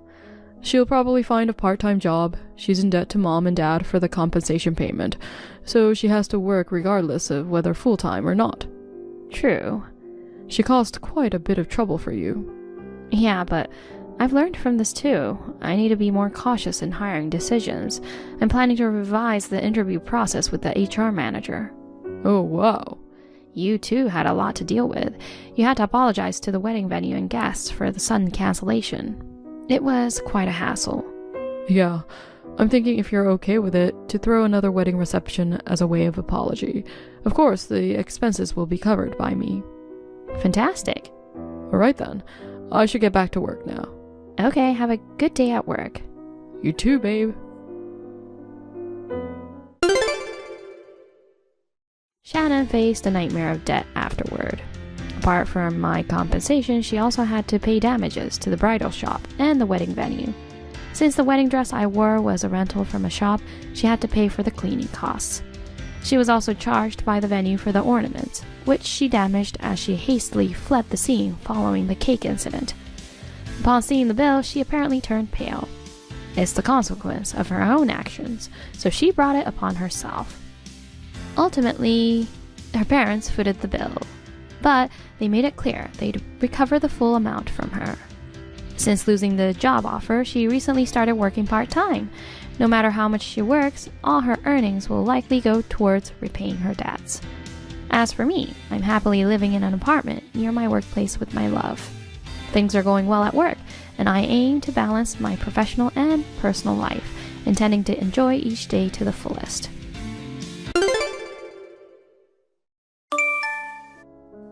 I told you to stop bothering me, didn't I? What's your intention in lurking in front of my house like this? My intention? There's something I really need to tell you, sis. But push me away like that, I can't even get into the house. I couldn't tell a single thing I wanted to say. Your cute little sister went out of her to visit you, and this is how you treat me? My cute little sister? That's right. I'm cuter than you, both in looks and personality. I'm a super cute sister. Shut up. I've decided that I no longer have a little sister. Since graduating high school and moving out, I've cut ties with you. That's really harsh. I'm gonna cry, sis. So annoying. If it's an irrelevant story, don't contact me. Oh well. I don't get hurt at all by what my sad, ugly, and loser big sister says. Not at all. You're really acting like a loser. This is why I cut off ties with you. As usual, all you can do is look down on people. Isn't it your fault? Don't you understand that you're already losing to me in everything? Even your fiancé, Max. What? What I wanted to tell my big sister is this. I'm pregnant with his child. I'm sorry, sis. I know you are engaged to him. What? My poor sister. I know you're so shocked. I wish I could see your face right now. Since when? That's a good question. The day after you got engaged to him, I asked him out. I think we're destined for each other. I got pregnant right away. Then he said he chose me over my sad, ugly, boring sister. No way. So, does that mean Max has been cheating all this time? Even though we talked about the married life and the wedding, we were so excited about it. Yeah, I heard that you were so excited by yourself. Talking about your future home, how many kids you want, and sharing dreams with Max. I burst into laughter when I heard that, sis. Max's child is in me after all. You don't have to give birth anymore. Don't be ridiculous. You're always like that. You've always taken things from me. When I was little, you took my toys, my snacks, my allowance. When I was in high school, you took my boyfriend. I moved out of my parents' house to get rid of you and my parents who are always on your side. Well, too bad. Your ugly, worthless sister are destined to give everything to your pretty little sister. I mean, how did you know everything? Like my address and my engagement, I tried not to let anyone know about my life so that no one would ruin my life again. Max and I had a fateful encounter. I noticed right away that Max's fiancée was my sister. Max is well-educated, well-paid, tall, and handsome. He's too good for you.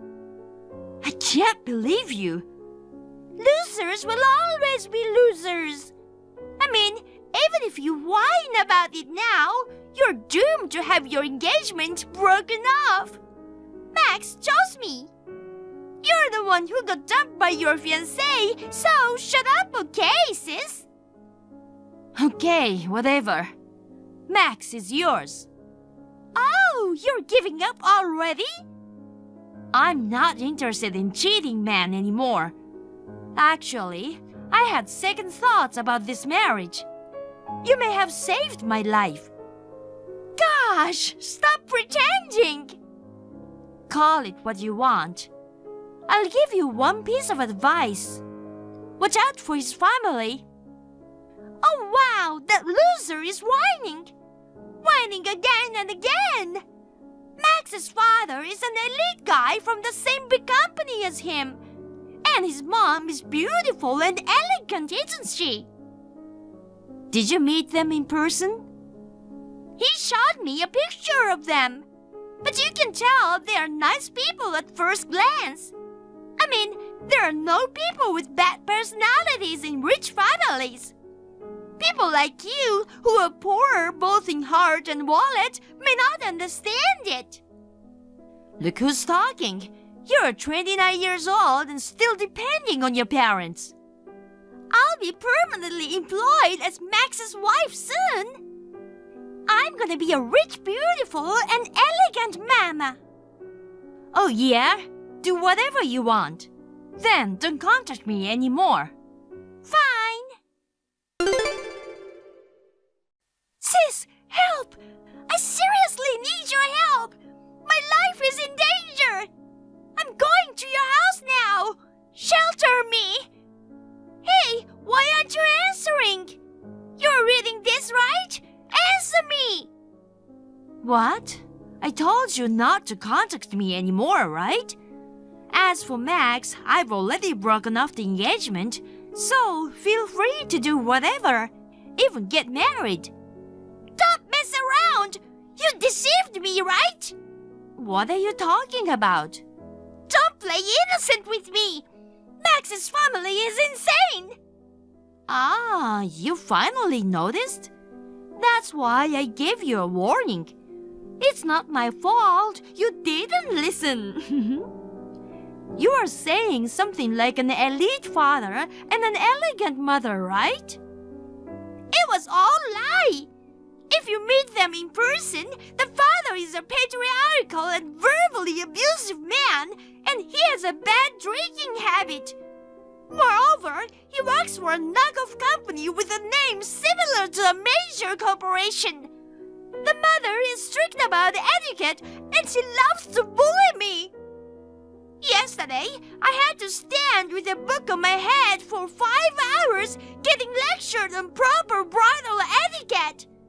If I let my posture falter for even a moment, I would be punished by having the standing time extended. I'm pregnant, you know? This kind of bullying is unacceptable. Max and you are destined for each other, right? If that's the case, why not accept the abusive family too? That's impossible. His mother's surveillance is strict, and there's not much opportunity to run away. So, I've been aiming for the timing to escape. Tonight, she's going to a neighborhood gathering. Tonight is the only chance. I'm going to your house, so shelter me. Huh? Why? By the way, you haven't registered your marriage yet, right? Are you already living with your in-laws? I'm pregnant, and getting registered is a certainty. His mother insisted that I learn the ways of their house before officially becoming a wife. I've been living with Max's parents for a week now. That must be tough. I shudder to think of it. Max is so busy with work that he doesn't come home often. And his father gets drunk and violent every day, and his mother is a bully. It's a hellish life. Is Max busy with work? Yes. That's strange. Isn't it supposed to be a slow season at Max's office? After hours, all the lights go out. It's like no one's around. What? Sis, how do you know that? Didn't I tell you? My office is right next to where Max works. It's an office district, so that in itself is pretty common. We used to saw each other frequently at the lunch place we often go to. Actually, that's how our relationship started. What? That's the same as me. What? I met Max at a cafe near my parents' house. He told me how cute I was, and he seemed educated and rich. More importantly, I found out that his fiancée was you. So I asked him out. Oh, I see. What? I guess that's Max's usual strategy. Ironically, we both got caught that way. What? What do you mean? After I broke off the engagement, I was really pissed off. I hired a PI to investigate Max's background to see if there was any evidence that I could get alimony or something. And it just kept coming out one after another. It seems he had a 5-way affair. 5? No way! He broke up with some of them after he got engaged to me. But you and one other girl were still there. I guess that's the one that Max lied to you about being busy with work and was supposed to meet with. What? I believe she was a colleague of Max's. He's just lying that he was busy with work. He must really care about her to leave you pregnant and go on a date with her, right? That can't be true! That's an absolute lie! Sis, you're trying to lie about it just because you're frustrated that Max was taken away from you. I'm so surprised too. It's really a good thing I broke up with that man. I can't believe it! It's all your fault that things turned out like this! If you hadn't gone out with Max, I wouldn't have gone out with him or tried to get pregnant in a hurry. Say what you want. Even if you blame me, it won't change the fact. I thought he was the only one who grew up decent in a family with a harassing father and a bullying mother. There was a time when I was mistaken too. Max pretended to be a decent man until we got engaged. But that family is just like him. They are a family of monsters. Oh no! What am I supposed to do? I'm pregnant with his child. I guess being pregnant isn't enough to turn Max around, huh? I'm trying my best to be a good wife, enduring the harassment and bullying, you know. I'm pregnant, but I have to stand for a long time and I have to repeat the cleaning many times. I get yelled at and scolded. I'm at my limit. Why don't you run away to your parents' house? Mom and Dad love you so much, they'll keep you safe, right? I can't go to my parents' house. I got kicked out of my parents' house. Really? That's surprising. They have always loved you very much. They've been supporting you since I left home, even though you've been laid off. And now, all of a sudden, they disowned you? Well, I didn't know about that. Mom and Dad decided to kick me out of the house when I turned 30. They said I should stand on my own and not depend on them forever. Isn't that awful? That sounds like a perfectly reasonable thing to say. They were a bit on the same side, weren't they? So, I'm evacuating myself to your house tonight, okay? You'll help your cute little sister, won't you? You know where I live? Of course, I know where you live. I went to see you the other day. I moved out of there. What? I knew that if you and Max knew where I lived, I'd be in deep trouble. I moved after I broke up with Max. Then, give me your address. Please, tonight is my only chance to escape. I don't want to. Why not? I'm glad what happened to Max turned out the way it did. But even without that, all you've ever thought about is stealing my thing from me. And looking down on people and making fun of them. I can't believe you're my sister and I'm not going to help you. Don't say that! Then give me the proof of the affair that the PI researched. Why? If I have proof of an affair, I can break off my engagement, right? No way! I will not give it to you. Now that you have a child, why don't you get married? I'm sure Max's cheating habit will calm down after the baby is born. Do you think a 5-timing guy can calm down? Anyway, I want to get out of this house. If I live in this place, I'll lose my mind. I'll give up my baby and start my life over. Do whatever you want. I'm not gonna help you. You're on your own. Oh, wait. What? I was packing to run away tonight. I think she might have seen me. No way! I knew it! She said she's not going out tonight. Of course she'd notice if you're packing. What an idiot. I have a lot of important things like clothes and jewelry. You know, there's something really wrong with this family. What now? I told her about Max's affair. She said a wife must forgive her husband's affairs with an open heart. That's terrible. Is it really your place to say such a thing? Max was my fiancé to begin with, but you stole him away from me.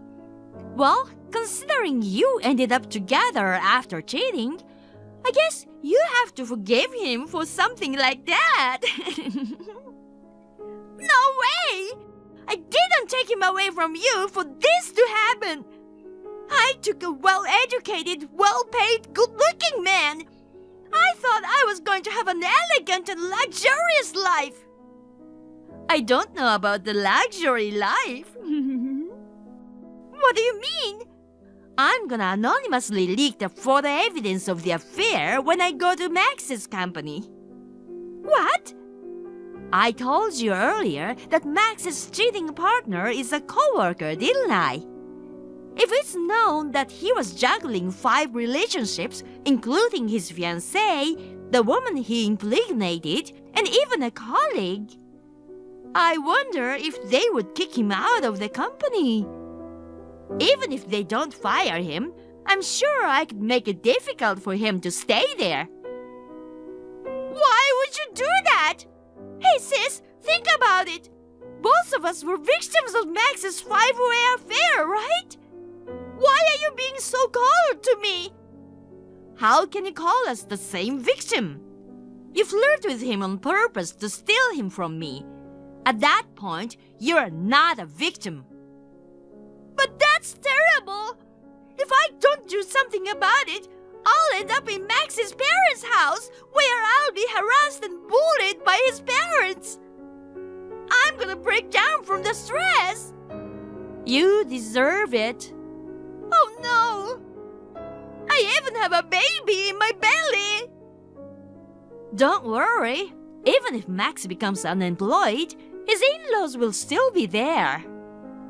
I told you I don't want that! Give me back my life! If you don't want to be dependent on your in-laws, why don't you work after the baby is born?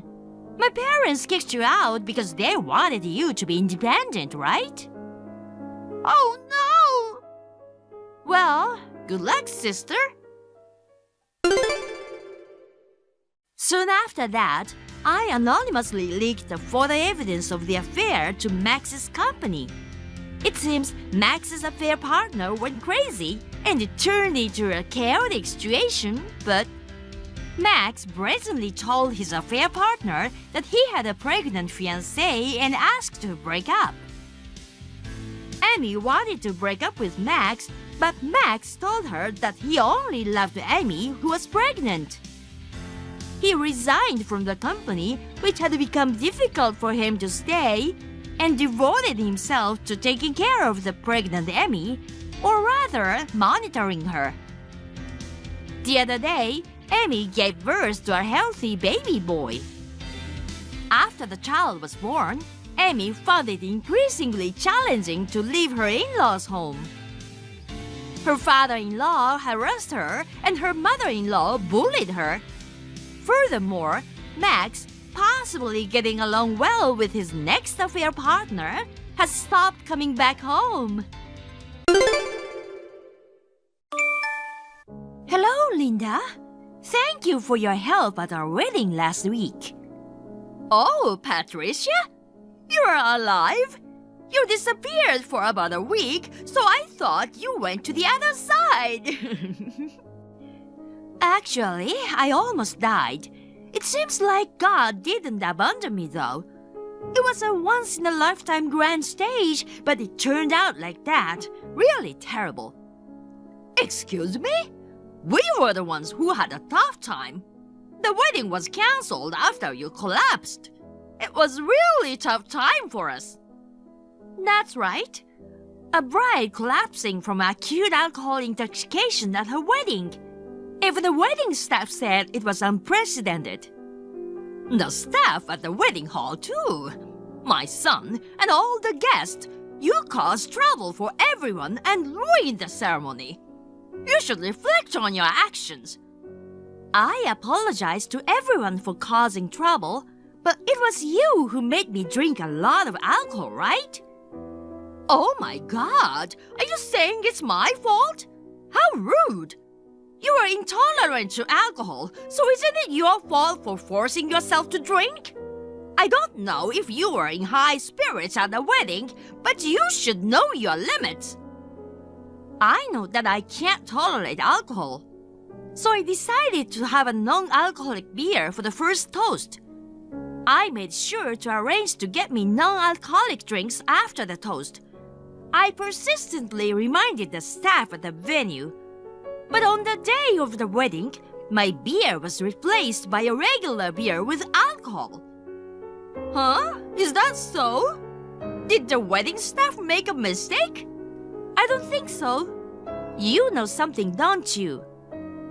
Are you trying to say that I switched the beers? You were excessively trying to make me drink beer at that time, weren't you? It's a wedding, so drink more. I don't know if you'll need to be rushed to the hospital, though. Didn't you say that? By the time I realized something was wrong, my consciousness had already become clouded. I couldn't figure out the truth at that time. Now that I think about it, it's all too suspicious. I didn't know from the start that you can't tolerate alcohol at all. I had no idea that the alcohol in your glass had been switched. I just offered you the alcohol that was on your seat. What's so suspicious about me? Then, why did you say you wouldn't know if I were rushed to the hospital? There was no reason for me to be rushed to the hospital. I've only heard stories of brides fainting from overwhelming happiness at weddings. A daughter from a poor family like yours, whose parents are a low-class office worker, to marry Louis, the son of a very prestigious and elite family. It must be such an overwhelmingly joyful honor that you'd faint with happiness. I see. By the way, how is Louis doing? I was in the hospital for a week, and he hasn't come to see me even once. Maybe he's busy dealing with relatives and the ceremony. Oh, my son's fine. He's resting at home right now. He's been busy cleaning up the mess that you made. I'm gonna make his favorite food today, and we are going to have a party. A party? It's an end of engagement party for you and Louis. End of engagement? What are you talking about? What do you mean by end of engagement party? Well, I mean exactly what I said. A woman who collapses at the wedding and caused so much trouble and then suspects her mother-in-law of being the culprit. You are not worthy to be the wife of my family. Wait a minute. It's true that we were planning to submit the marriage registration after the ceremony, so we weren't officially married yet. Breaking off the engagement over something like this is outrageous, right? In the first place, there's no way Louis would agree to it. Of course Louis agrees with me. From the very beginning, I was against my son marrying a poor woman like you. He insisted, so I reluctantly accepted it. I'm glad he came to his senses after seeing what a jerk you've been this time. I know you have been against our marriage for a long time, but Louis told me that he doesn't care about my family background or your opinion. He even said he prepared to sever ties with his family to be with me. There's no way that Louis would agree to break off our engagement. Are you doing something behind it? You switched my beard to make Louis and I break up, didn't you? Do you have any proof that I did it? I have no proof. You really are a rude woman to suspect someone without any proof. Now I feel more and more to not let you marry my son. We can put the marriage on hold for now. I just got out of the hospital, so I'm going to look into things now. I'll contact Louis and ask him directly. Do whatever you want, but don't get your hopes up. Louis dumped you, okay? Accept the reality now. Louis, I'm finally out of the hospital. I'd like to ask you something. Now what? Shut up, you low-minded person who can't even properly hold a wedding. We are having family time with Mom and Dad right now. Low-minded? You weren't someone who would say such things. What did your mother tell you? You're the one who told me all that stuff. You lied to me a lot. You're truly the worst kind of woman. I never lied to you about anything. What are you talking about? Shut up. Stop pretending to be innocent like that. Collapsing at the wedding is quite a creative idea, isn't it? Did you think everyone would pay attention to you and feel sorry about you? What are you really saying?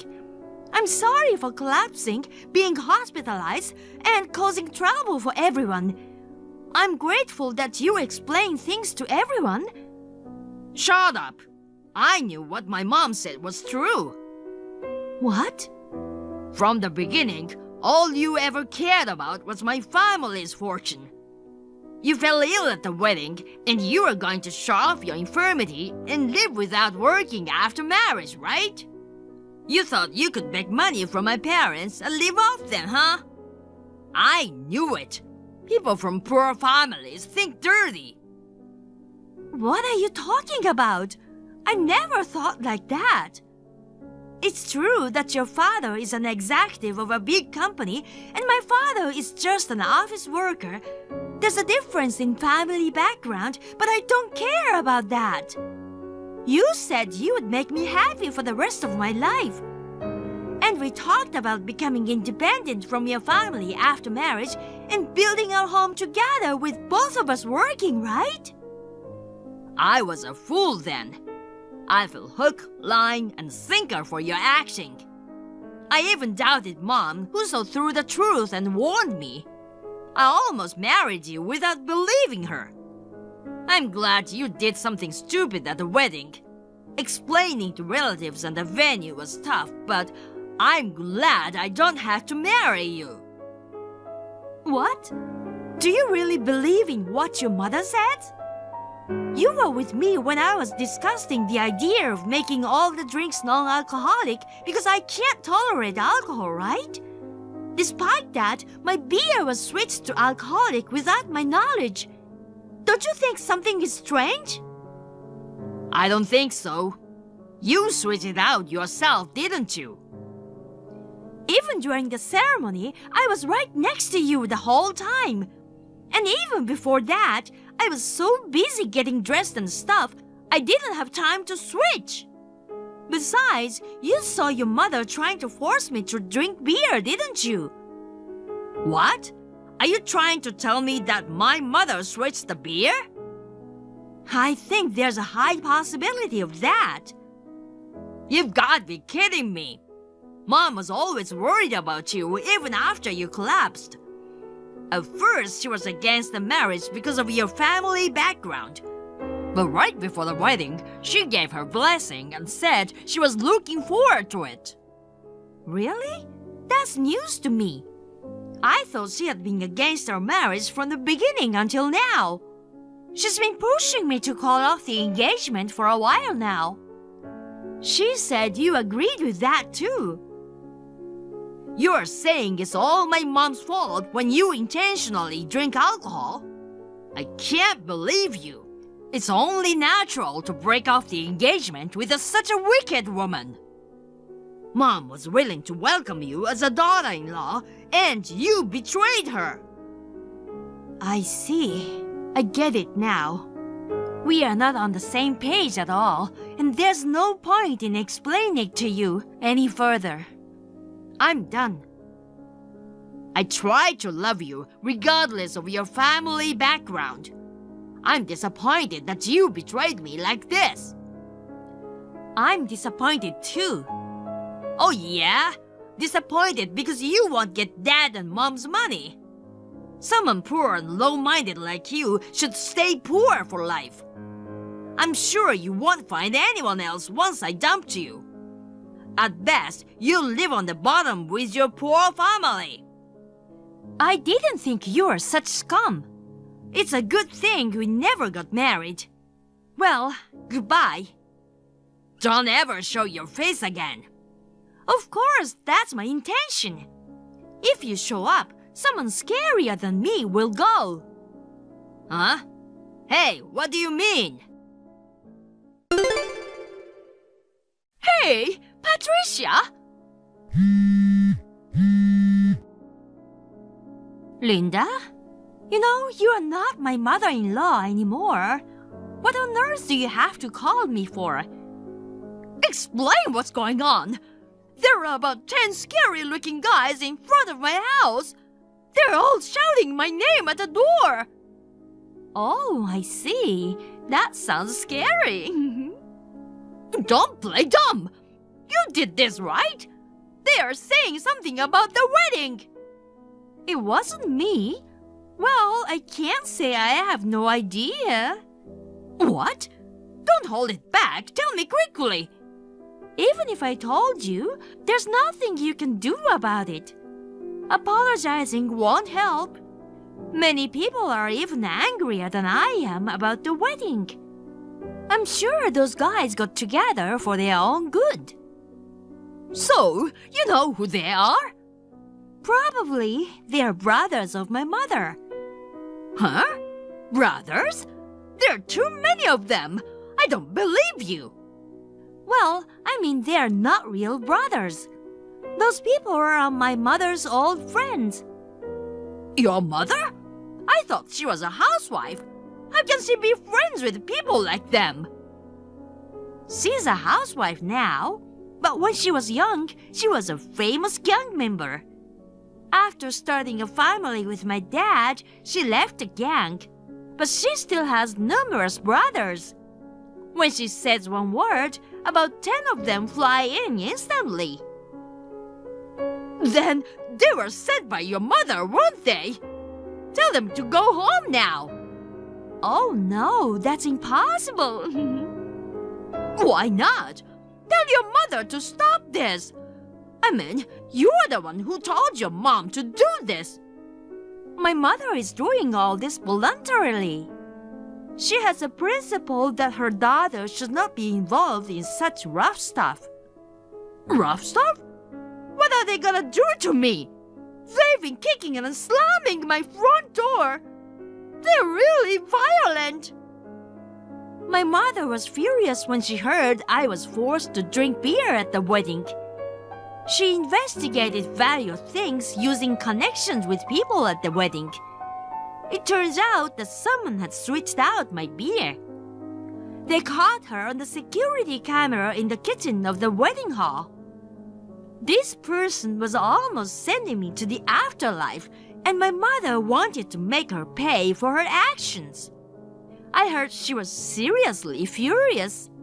I felt sorry for the suspect because she was about to get roughed up. I knew it was you, Linda. It wasn't me. Hurry up and make them leave. And you didn't just swap the non-alcoholic for regular beer. Come to think of it, no matter how weak I am with alcohol, one beer is not fatal for me. It's just too strange. Linda, you mixed vodka in my beer, didn't you? I am not a regular drinker, so I didn't notice the strange taste right away. A stranger entered the kitchen, which is only open to staff, and put some foreign substances in the drink they were serving. This is a serious matter for the venue. Moreover, after I collapsed, you told all my relatives about the incident. After that, relatives who like to gossip similar to you seem to have leaked it to the media. The venue, which wanted to settle things quietly, had no choice but to make an official announcement. Everyone holds a grudge against you. What? No way! Why me? It's not my fault. The proof is already up. You planned this to prevent Louis and me from getting married, didn't you? Not only you switched the drinks, but you also lied to Louis. I'm sure you must have been very happy that it worked out so well. But every bad thing has to come out sooner or later. You're the one who's at fault. Despite being from a lower-class family, you dared to pursue marriage with our dear son. Your lack of understanding of social status is the problem. You seem to be very proud of your social status, but if you become a criminal, it will affect your husband's work, right? I'm not a criminal. I collapsed from acute alcohol intoxication due to the alcohol you concocted. I was on the verge of life and death. This is a serious attempt murder. All right, I apologize for putting you in the hospital. Do you want alimony? Then I'll pay you whatever you want. So get them away from me. I'm desperately barricading myself in right now. The door is about to break down. You're the one who'll be hospitalized. Nobody can stop my angry mother. You'd better not resist in vain. If things get out of hand, she might end up laying hands on your husband and Louis, you know. Oh no! Oh, the barricade! It's breaking! Patricia, it was Mom who was lying. Everything was set up by Mom to stop our marriage. I'm sorry I doubted you. Hey, let's start over. Let's register our marriage now, okay? Marry the son of a criminal? Don't make me laugh. I'm sure you contacted me in a panic after Linda was taken away. I don't have any feelings for you anymore. Don't say that. We promised to cut ties with my family if things got tough and build our own family, right? My dad's in some kind of trouble with some people at work, and it seems really, really bad. I think I should get out of the house and be with you while I still can. So, please do me a favor. The only person you hold a grudge against is my mom, right? You still love me, right? Right? Are you serious? You never once came to visit me while I was in the hospital, and even after I got out of the hospital, you didn't trust me. And you said a lot of things about me and my family, like we are poor, low class, and so on. That's because my mother lied to me. Even so, I wouldn't want to be with someone who can abuse others with such foul language. At that point, all my feelings for you are gone. I'm really glad I didn't marry you. Oh no! So, goodbye. Oh, and when Linda comes back, please tell her that I'll charge her as much as I want for alimony. Linda was given a harsh lesson by the man my mom sent, and she came home regretting all the things she had done. After that, based on evidence my mother found, I filed charges against Linda for attempted murder. Naturally, I also demanded alimony. It seems Linda intended to rely on her husband's money to pay compensation. But because of the incident, she was forced to divorce her husband and she was unable to pay. So, one of my mother's brother introduced Linda to a job.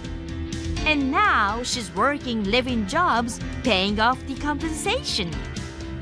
Even after that, Louis persistently tried to reconcile with me. But after my mother's brother went to greet him, he never contacted us again. Thank you for watching. Please rate the video and subscribe to our channel. See you in the next video. Hey, Scarlett! Have you already received the wedding invitation? Make sure you attend my wedding. Well, even if you try to be absent, I'll find a way to get you to my wedding. Michelle, cut it out already. I already replied to the invitation the other day. Why do you keep sending me invitations again? What do you mean, why? I went to the trouble of inviting you, but you keep replying with a no-show. So what? I don't want to go.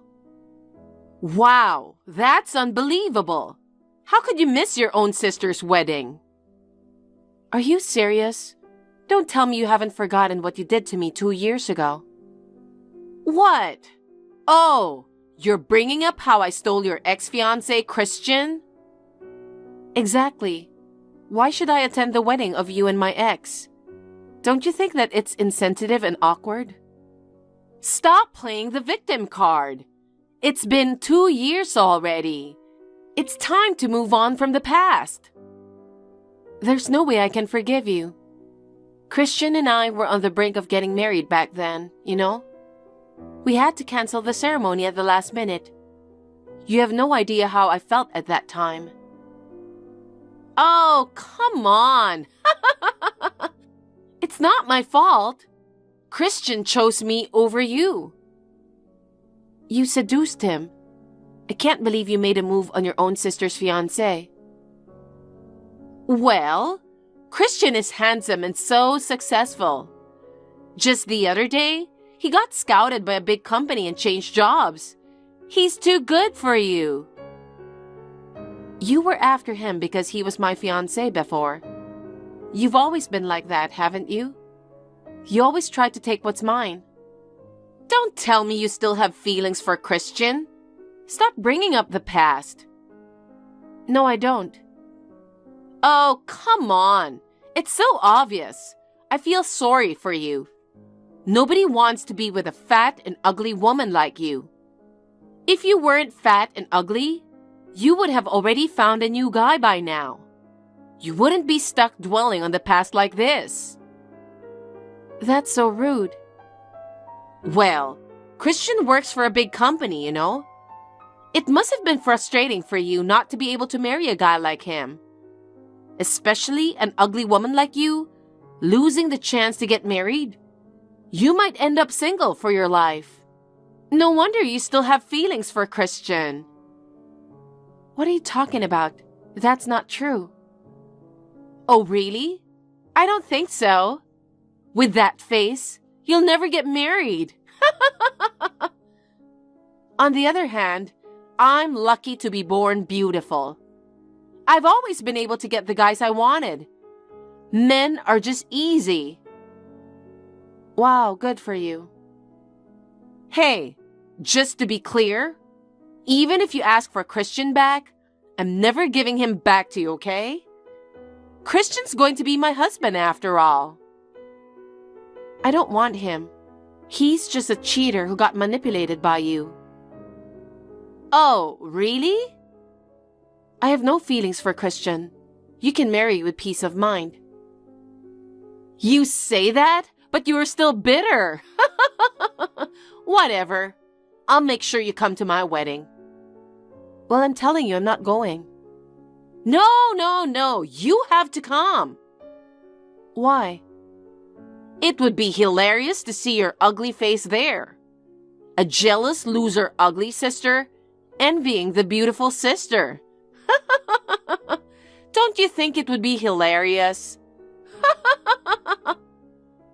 Oh God, you are the worst. Only you would find that hilarious. Who knows? Maybe you'll have a good time at the wedding. What do you mean? I'm saying it will help you to move on. It seems like a lot of Christian's co-workers will be at the wedding. You might find a guy there. No, thank you. Oh, come on. You need a new guy to move on. Well, most men won't be interested in you. But there might be some weirdo who likes fat and ugly women like you. Whatever. I'm telling you, I'm not going to the wedding. Seriously? I'm inviting you for your own good. I'll keep sending invitations until you say you'll attend. Do whatever you want. It won't change my mind. Bye. Well. Seems like you came to my wedding after all. The staff just told me. I thought you weren't coming. See? I knew you wanted to meet a new guy to move on. Well, I have prepared a seat for you just in case you might come. I didn't plan on coming, but I got invited by the groom's side. That's why I had to attend. What? The groom's side? Oh, I see. Since you weren't responding to my invitation, I bet Christian reached out to you. So that's all it takes to make you come to my wedding, huh? You came because you wanted to see Christian, didn't you? I don't even want to see that guy's face. I came here reluctantly because of a work acquaintance. What are you talking about? Anyway, thank you for coming to the wedding, my fat, ugly sister. Seriously? With that face? You'll never get married in your life. We'll show you our blissful wedding right in front of you. So make sure to show us your bitter loser face, okay?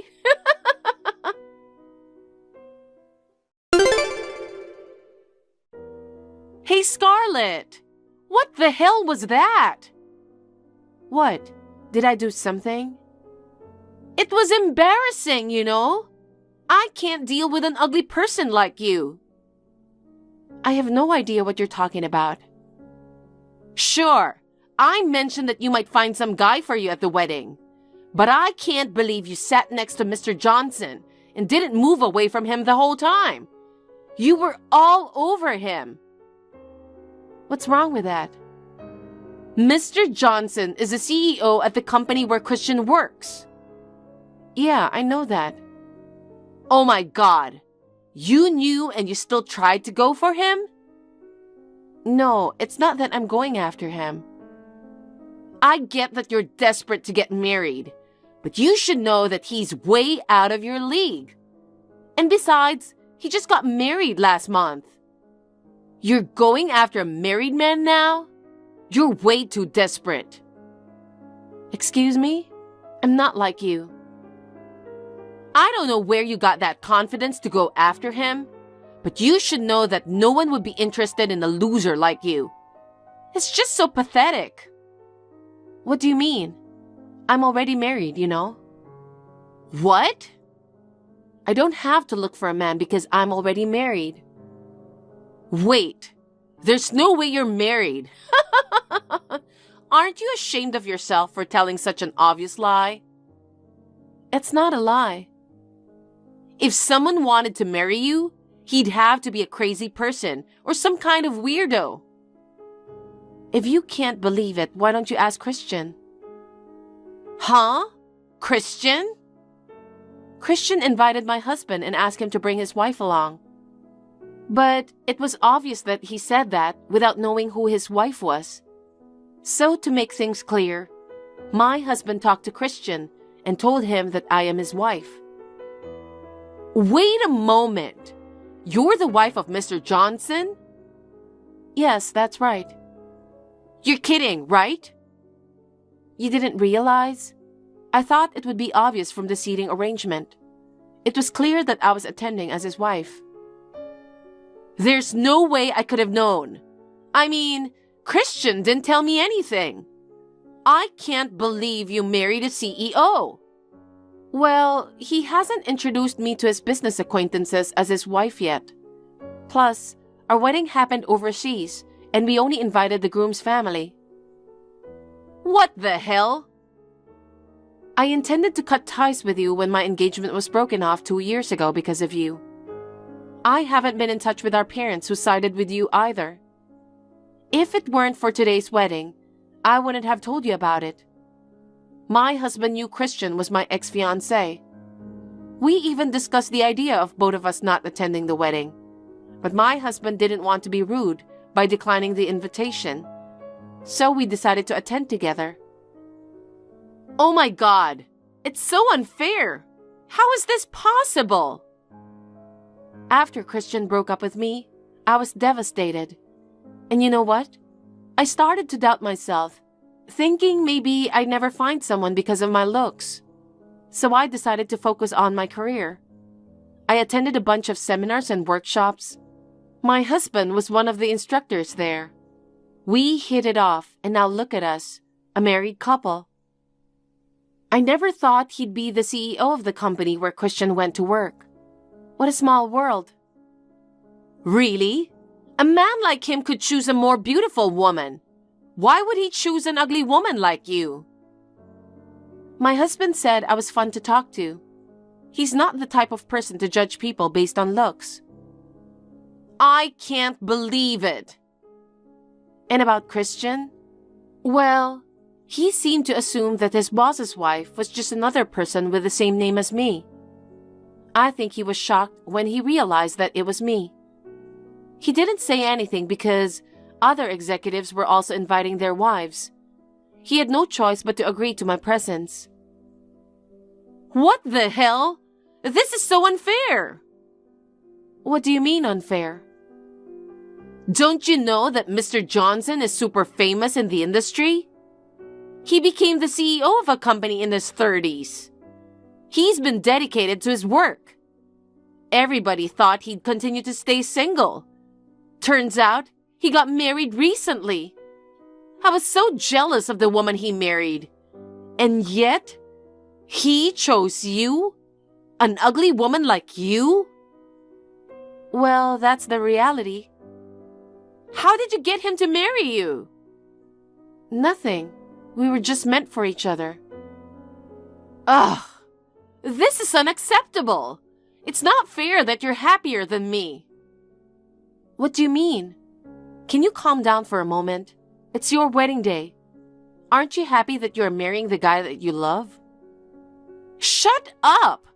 Do you think I can calm down in a humiliating situation like this? It makes me feel like I am the loser. What do you mean? Nobody thinks you are a loser. I can make him happy. What?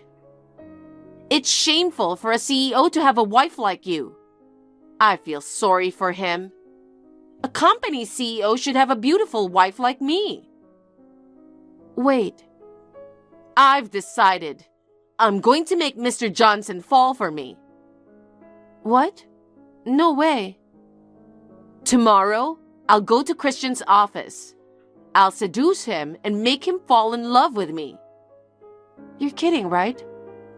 I'm dead serious.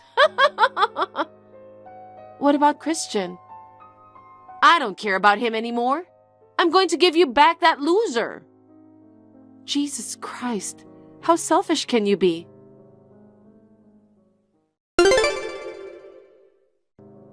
I don't understand. I got rejected by Mr. Johnson.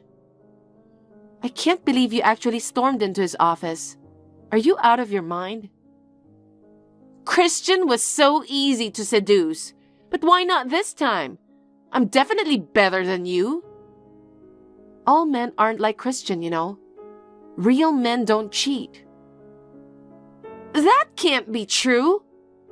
Every guy I'm interested in ends up falling for me. It's just how it goes. He is a man too. There's no way he wouldn't be attracted to me. Wait, is he secretly gay? Oh my God, listen. A loyal man would never be interested in a woman like you. It's just that the men you've dated so far have been unfaithful. That's not true. What did you say to him?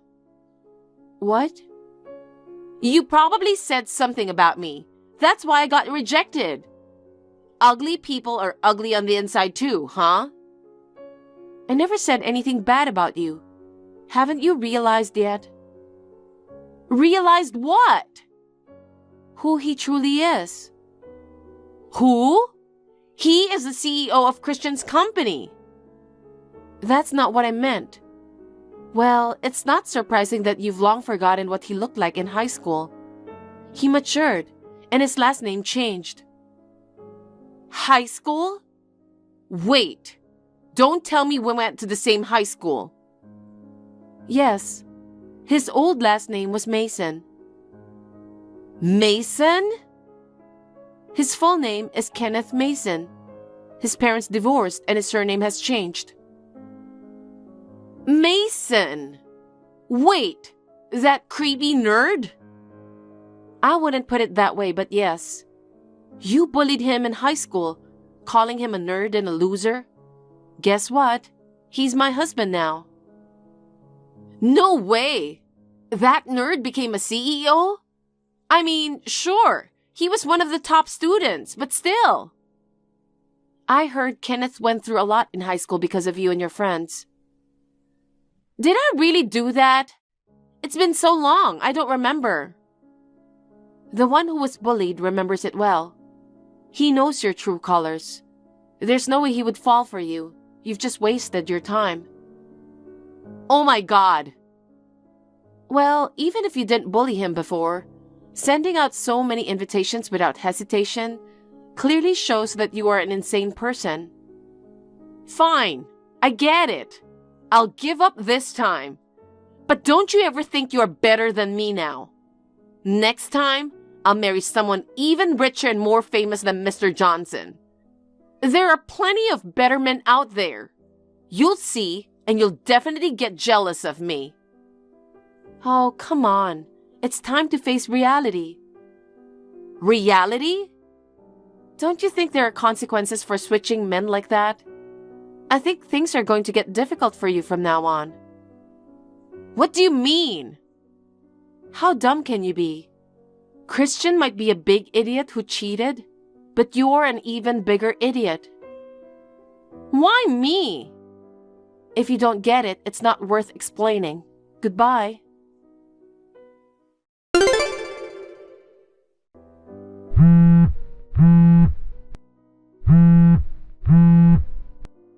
Oh my God, Scarlett, what should I do? What's going on so late at night? I got a call from Christian. He's asking me to pay all the wedding expenses and the cancellation fee for the honeymoon trip. $100,000 in total. Good luck. Hey, what should I do? I don't have that much money to pay. I mean, why should I pay for that? Of course you should be paying that. After finding out about my husband, you dumped him immediately. I think you were responsible for this. What? Me? Because you, despite being ugly, married Mr. Johnson. He's way better than Christian. It's only natural that I want him. Listen, even 2 years ago when you stole Christian from me, you were like this.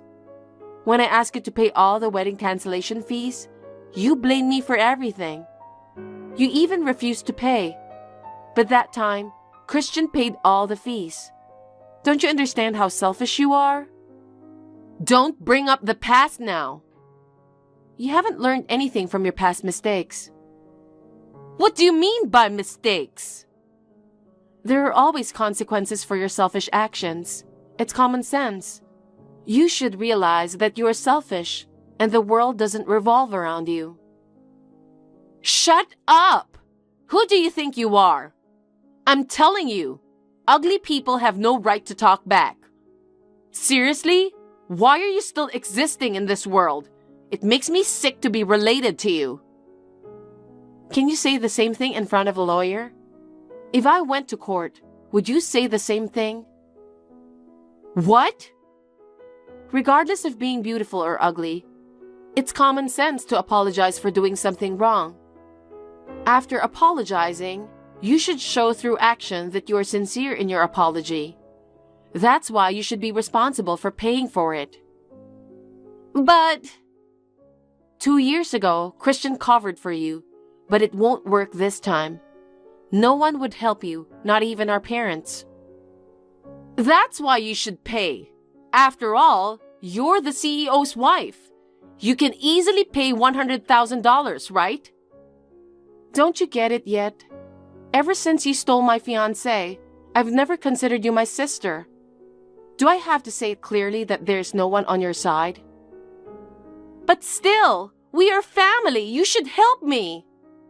Now you're saying we're family. Don't make me laugh. But I don't have a job. I underwent a lot of beauty procedures in preparation for the wedding. All my savings are gone now. There's no way I can pay that much. Why I can't rely on the person who has money? What do you mean you can't pay? Why don't you just get a job? What?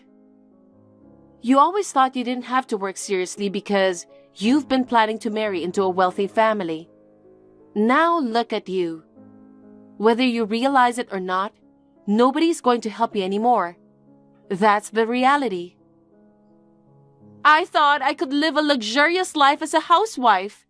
I don't want to work. You have to take the responsibility. You have no choice but to work and do whatever it takes to pay. That's too much trouble. I'll just find a rich man to marry me. I will make him pay $100,000. Jesus Christ, I'm done. There's no point in talking with you. What? I have no intention of helping you. Good luck. Don't say that. Please help me.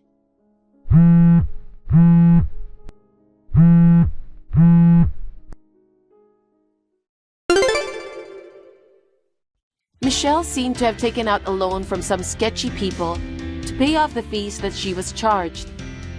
After that, she seemed to be on the hunt for a man who would pay off her debt.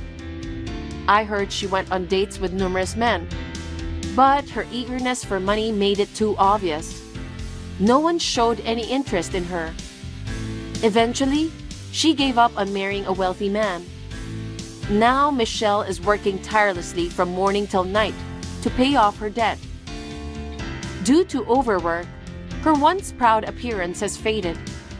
Despite being in her 30s, people mistake her for being in her 50s.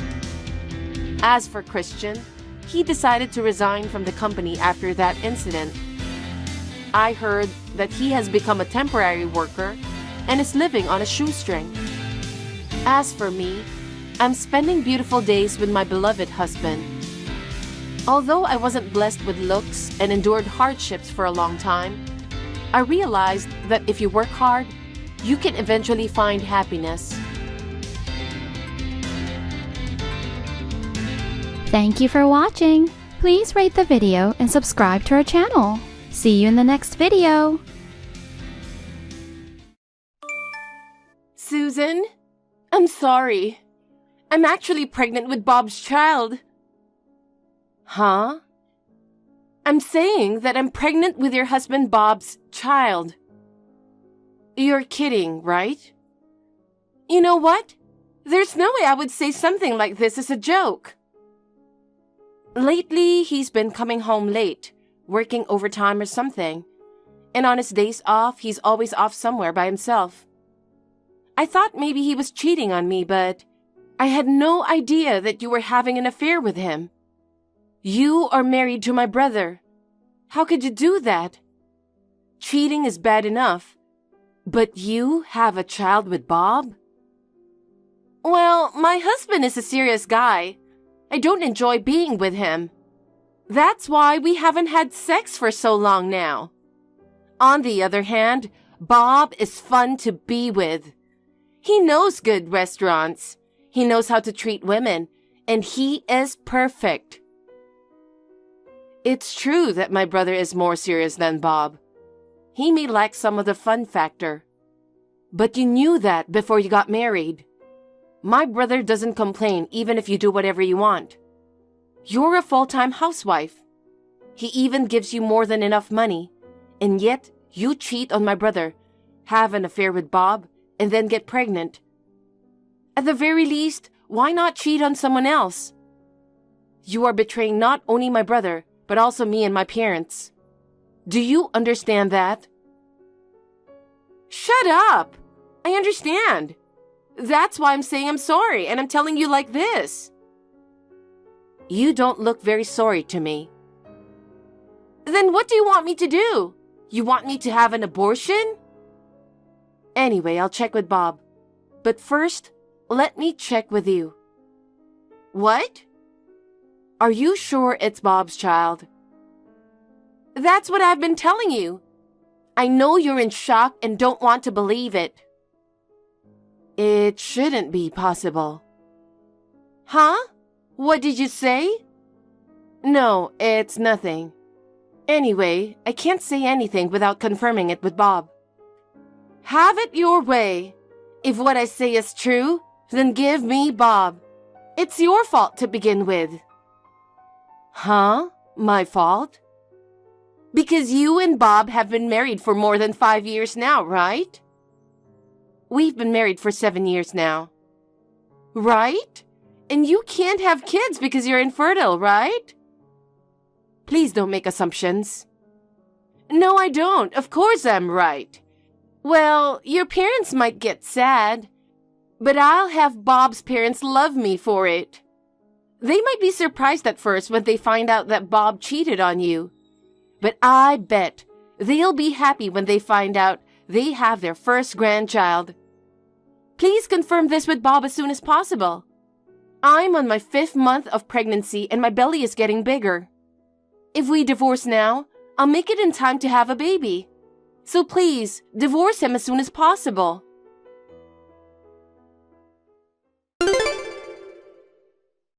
Hey, Zach, can I talk to you for a minute? Susan, Long time no see. Is everything okay?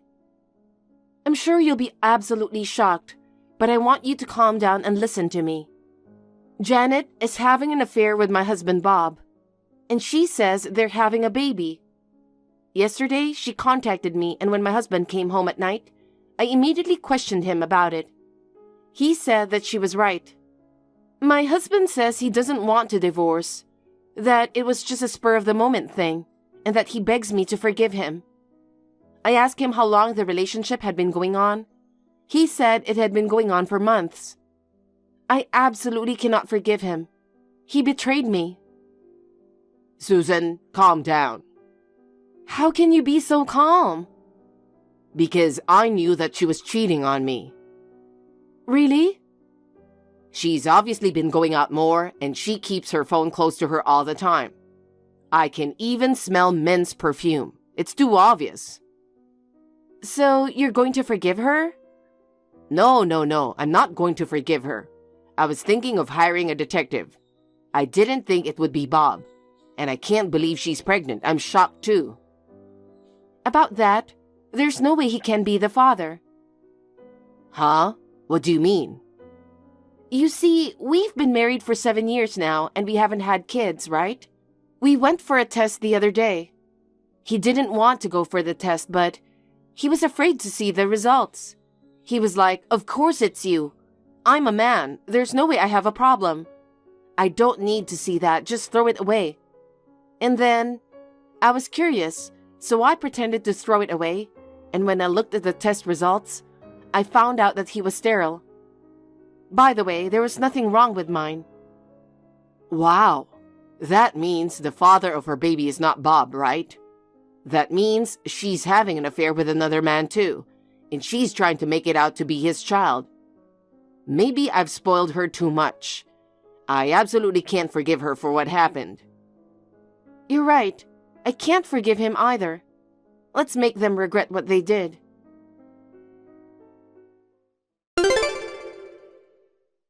Susan, did you talk to Bob? I did. You were right. He admitted that he had an affair with you. It's not an affair. I'm serious. He loves me more than you. You heard about the pregnancy, right? What I said was true, wasn't it? I heard it. He said she's pregnant with my child. Right? There's no way I would lie. He told me, "Thank you for being pregnant with my child. Susan is infertile. That's why we couldn't have a child no matter how long we tried." He said he has no use for an infertile wife. Now that I'm pregnant with this child, I'm remarrying him. So you'll divorce him, right? Yeah, okay. Really? I'll gladly give that unfaithful man to you. There's no undoing it later or anything. I even have the proof of our texts. There's no way I'll take it back. I'll gladly divorce. You're a sore loser. Janet, you don't know anything, do you? I'm sure you'll have a lot of misfortune waiting for you from now on. But I'll just say, congratulations for now. Huh? What are you talking about? You're a sore loser anyway. I'm going to have his baby, and the three of us are going to live happily together. I'll quickly divorce my husband, whose only redeeming quality is his seriousness. Susan, please divorce Bob as soon as possible.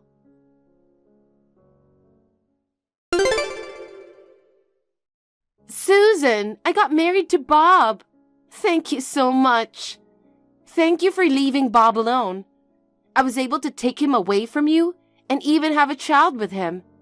And on top of that, thanks to your quick divorce, I was able to marry him before I had a baby. I'm really happy. The baby in my belly is growing up well, and it looks like it could be born next month. I'm so happy that I'm kind of scared. You hit rock bottom because of me. I really feel sorry for you. You are the one who should be pitied. You really don't know anything, do you? What? What are you talking about? Since you don't seem to know, I'll tell you. What in the world? Don't be so presumptuous. Tell me. He has no sperm. What? That's a lie. That can't be true. I'm not lying. So the father of your baby can't be Bob. That's not true. The father of my baby is Bob. You can't just play dumb.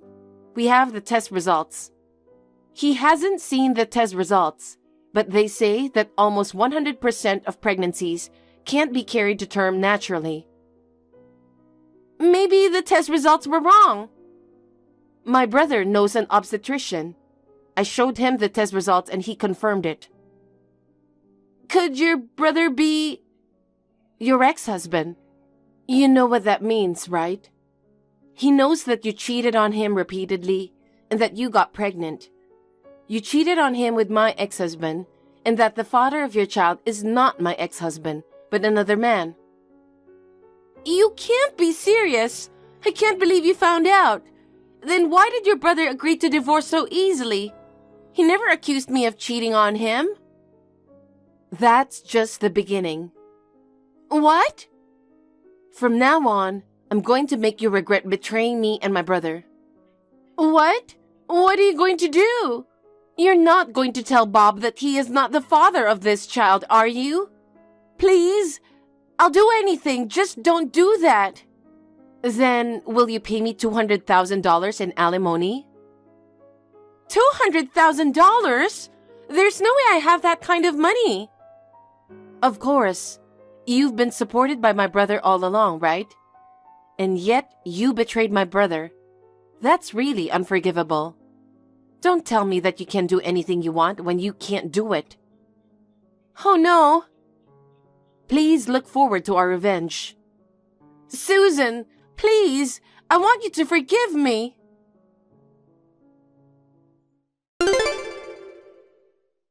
Bob, long time no see. I heard your child was born safe and sound. Congratulations. Thank you, Susan. You may not believe me when I say this after cheating on you, but I loved you and was really shocked when you told me you were divorcing me. But now that we have a child, I've come to think that the three of us should do our best. I feel really sorry for you. I don't need to talk about it anymore. You gave me alimony, but there's one thing I have to tell you. What's that? I hesitate to bring this up, but the baby Janet gave birth to is not your baby. What are you talking about? I know you're pissed, but don't make that up. I'm not making that up, it's true. How the hell do you know that, Susan? Because you have no sperm. Huh? What are you talking about? We took the test together last year. Have you forgotten already? You were worried about the results. You told me you were not infertile, so you don't have to look at this stuff, just throw it away. I was curious, so I looked at the test results. It turns out that a natural conception is nearly impossible for you. Oh no, but it's not 100% right? Maybe a miracle happened?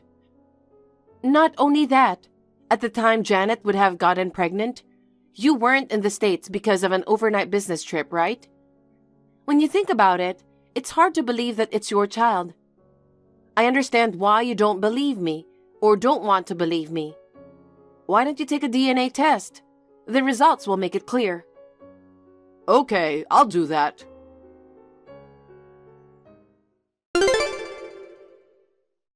You betrayed me! I told you to keep quiet about the baby! I never agreed to it, did I? And I only advised him to take a DNA test. If he really trusted you, he wouldn't have done that, would he? I heard that you approached him several times in a sexual manner. At first, he refused your advances, but you were too persistent. He apologized to me over and over again, saying that he had taken you up on your offer. He couldn't trust you, could he? And the result is clear.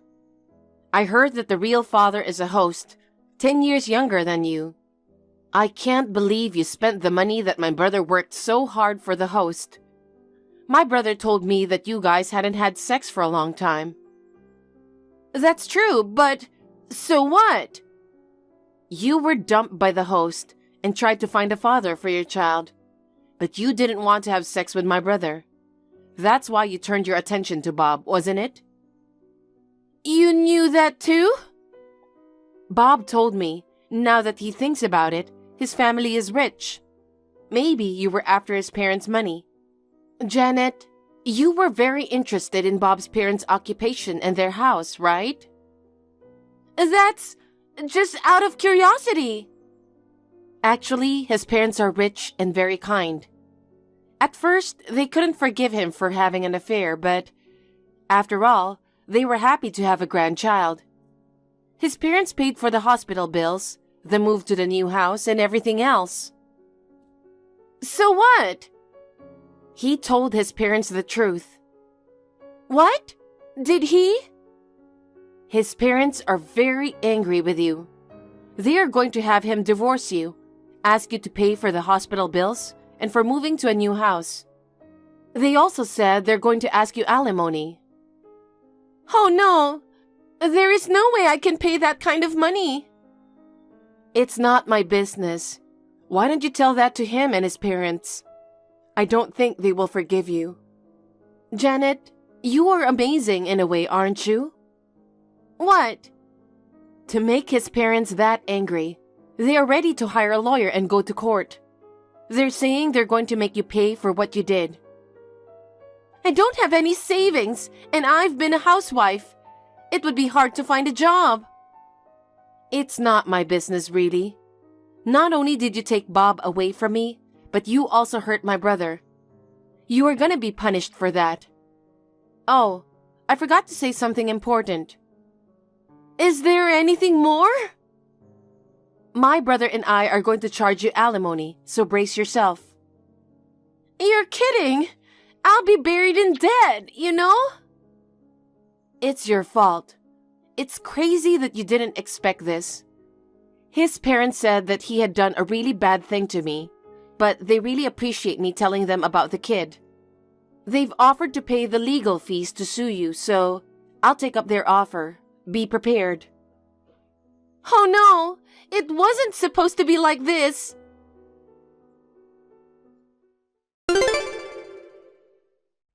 Janet got divorced from Bob. Janet was charged for the hospital bills of her child, the cost of moving to a new house, and alimony from Bob. In addition, my brother and I also demanded alimony. The lawyer arranged by Bob's parents was really good at his job. Janet realized that she could not escape, so she asked her parents for help and paid the money. Janet was disowned by her parents. The child she gave birth to was adopted by Janet's sister and her husband, who were unable to have children. There was no way Janet, who was in debt, would be able to raise the child. I was worried about the innocent child. I was relieved to hear that the child was adopted by her decent older sister and her husband. I see Bob once in a while. I can't forgive him right now, but I don't hate him anymore. I am still comfortable with him, so I will continue our relationship for a while. I will see how things go.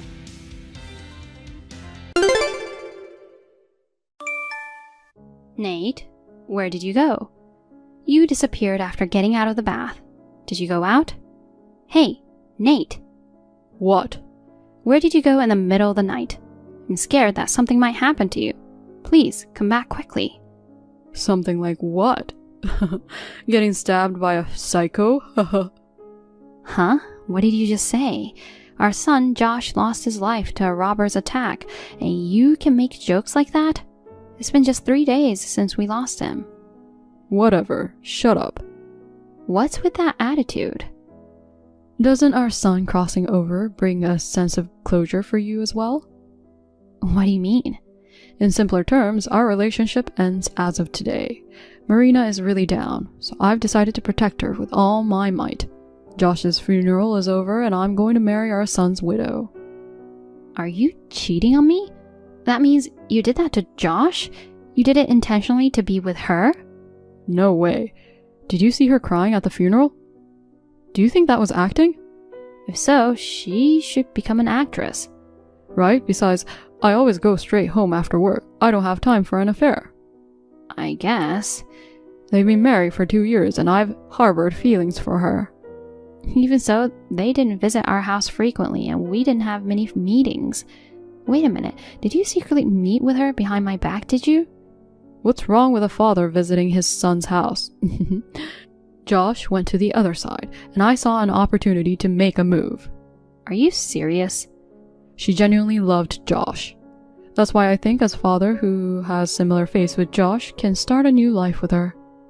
Is Marina saying the same thing? At first, she flatly rejected me. No matter how much resemblance there is, she says she couldn't. Of course, a normal person would respond that way. I'm relieved that Marina is not as foolish as you are. I couldn't give up, so I continued expressing my feelings over the phone for these 3 days. I told her that I was dumping the woman in her 50s and committing myself entirely to Marina. If you're uttering such words, you're the older one, and to a 25-year-old like her, you're an old man either way. Marina would never agree to be with you. It's pathetic to have such delusions at 50, so stop it. Well. She said we could be together if you agreed to the divorce. No way. Marina accepted my love. Age doesn't matter. We love each other. No one can stop us. She's your son's wife. Don't you feel sorry for Josh? I don't care about a fool who got stabbed by a robber and died. Josh saved a child. Don't say such things. He protected customers as a bank employee. It's an honorable thing. I always hated his hypocritical attitude. What? He's been an honor student ever since. Weren't you always bragging about him being such a hardworking and outstanding son? I lied because I didn't want to be embarrassed about being jealous of our son. So deep down you've always been jealous? Even when he got a job at a famous bank or when he married a beautiful high-income wife, I can't even express how badly I wanted to punch him. He was the world's most kind and just son. Seriously, do you even realize how embarrassing and insane you sound right now? Nobody has the right to insult my son, especially now that he's gone. I always hated that about him. I'm glad he's gone now. How could you say that? Well, we will forget about that idiot and get on with our lives. Fine, do whatever you want. Good. Fill up the divorce papers now. I'll pick them up while you're at work. So you are not coming back? I left with that intention. I can't live with an old lady who doesn't understand obvious things like that. I'm going to live at my friend's house until you leave. Friend's house?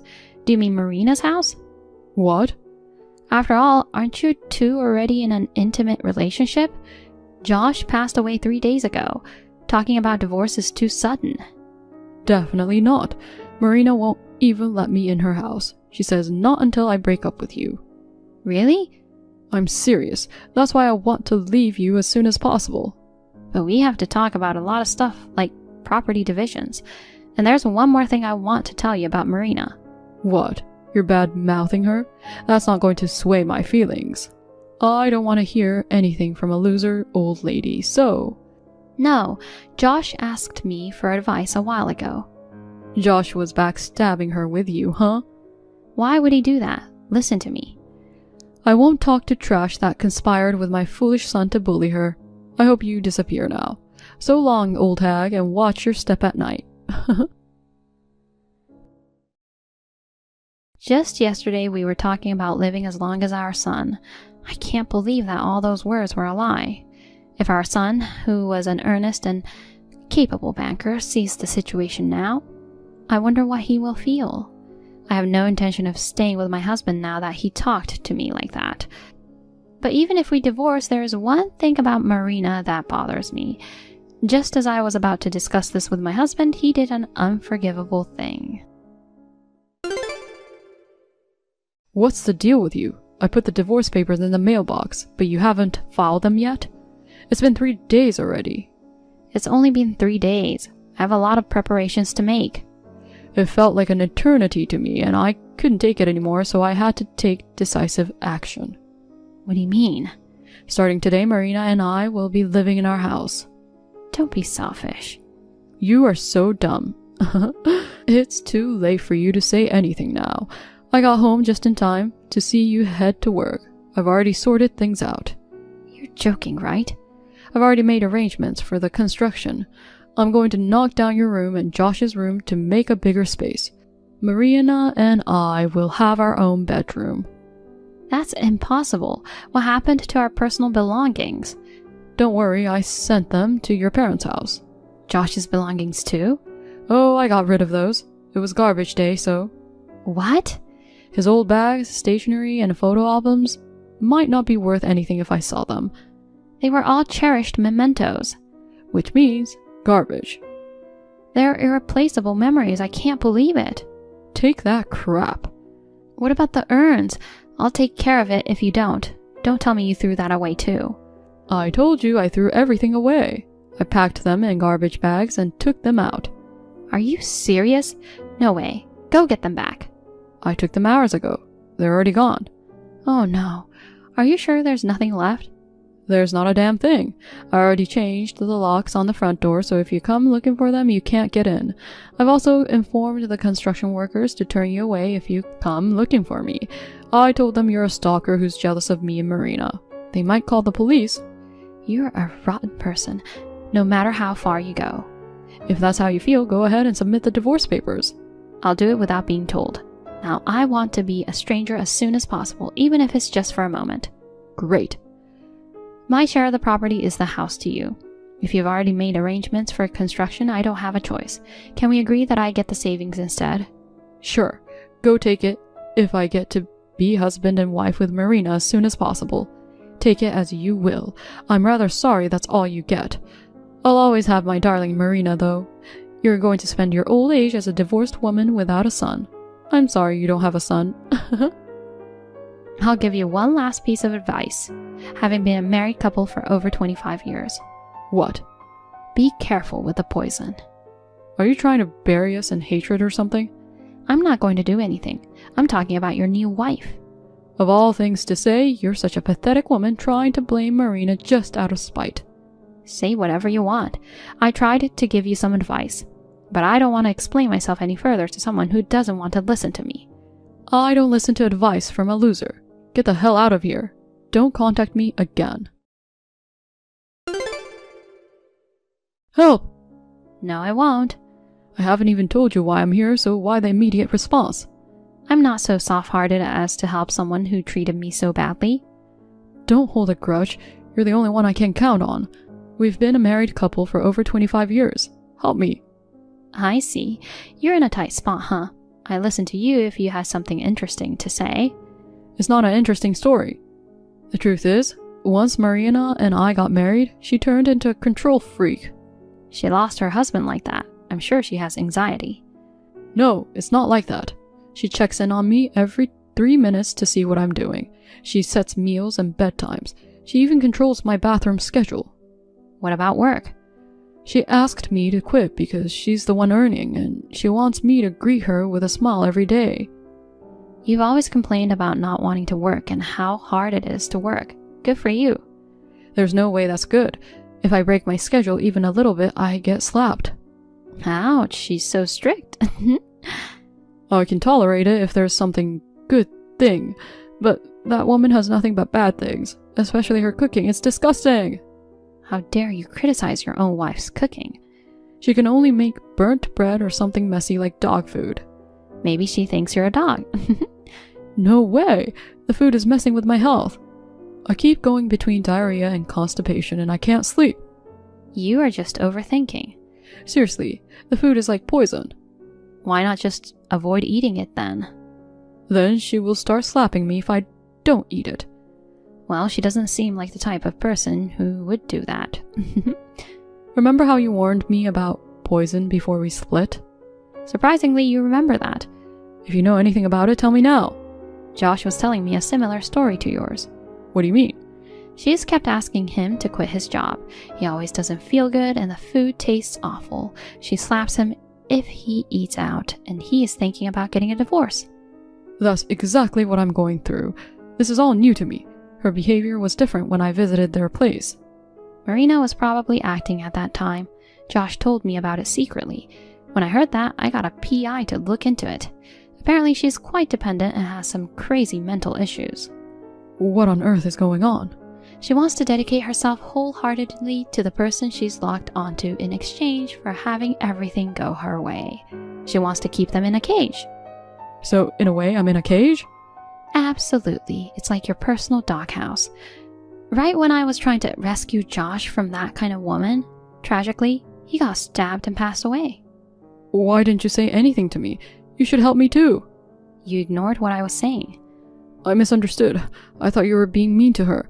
It would have helped if you were patient and sought a proper discussion. I'm blaming you for this. Can you quit blaming me for it? I can't stay here forever. Why don't you just run away? She works from home all the time. I don't have any chance to escape.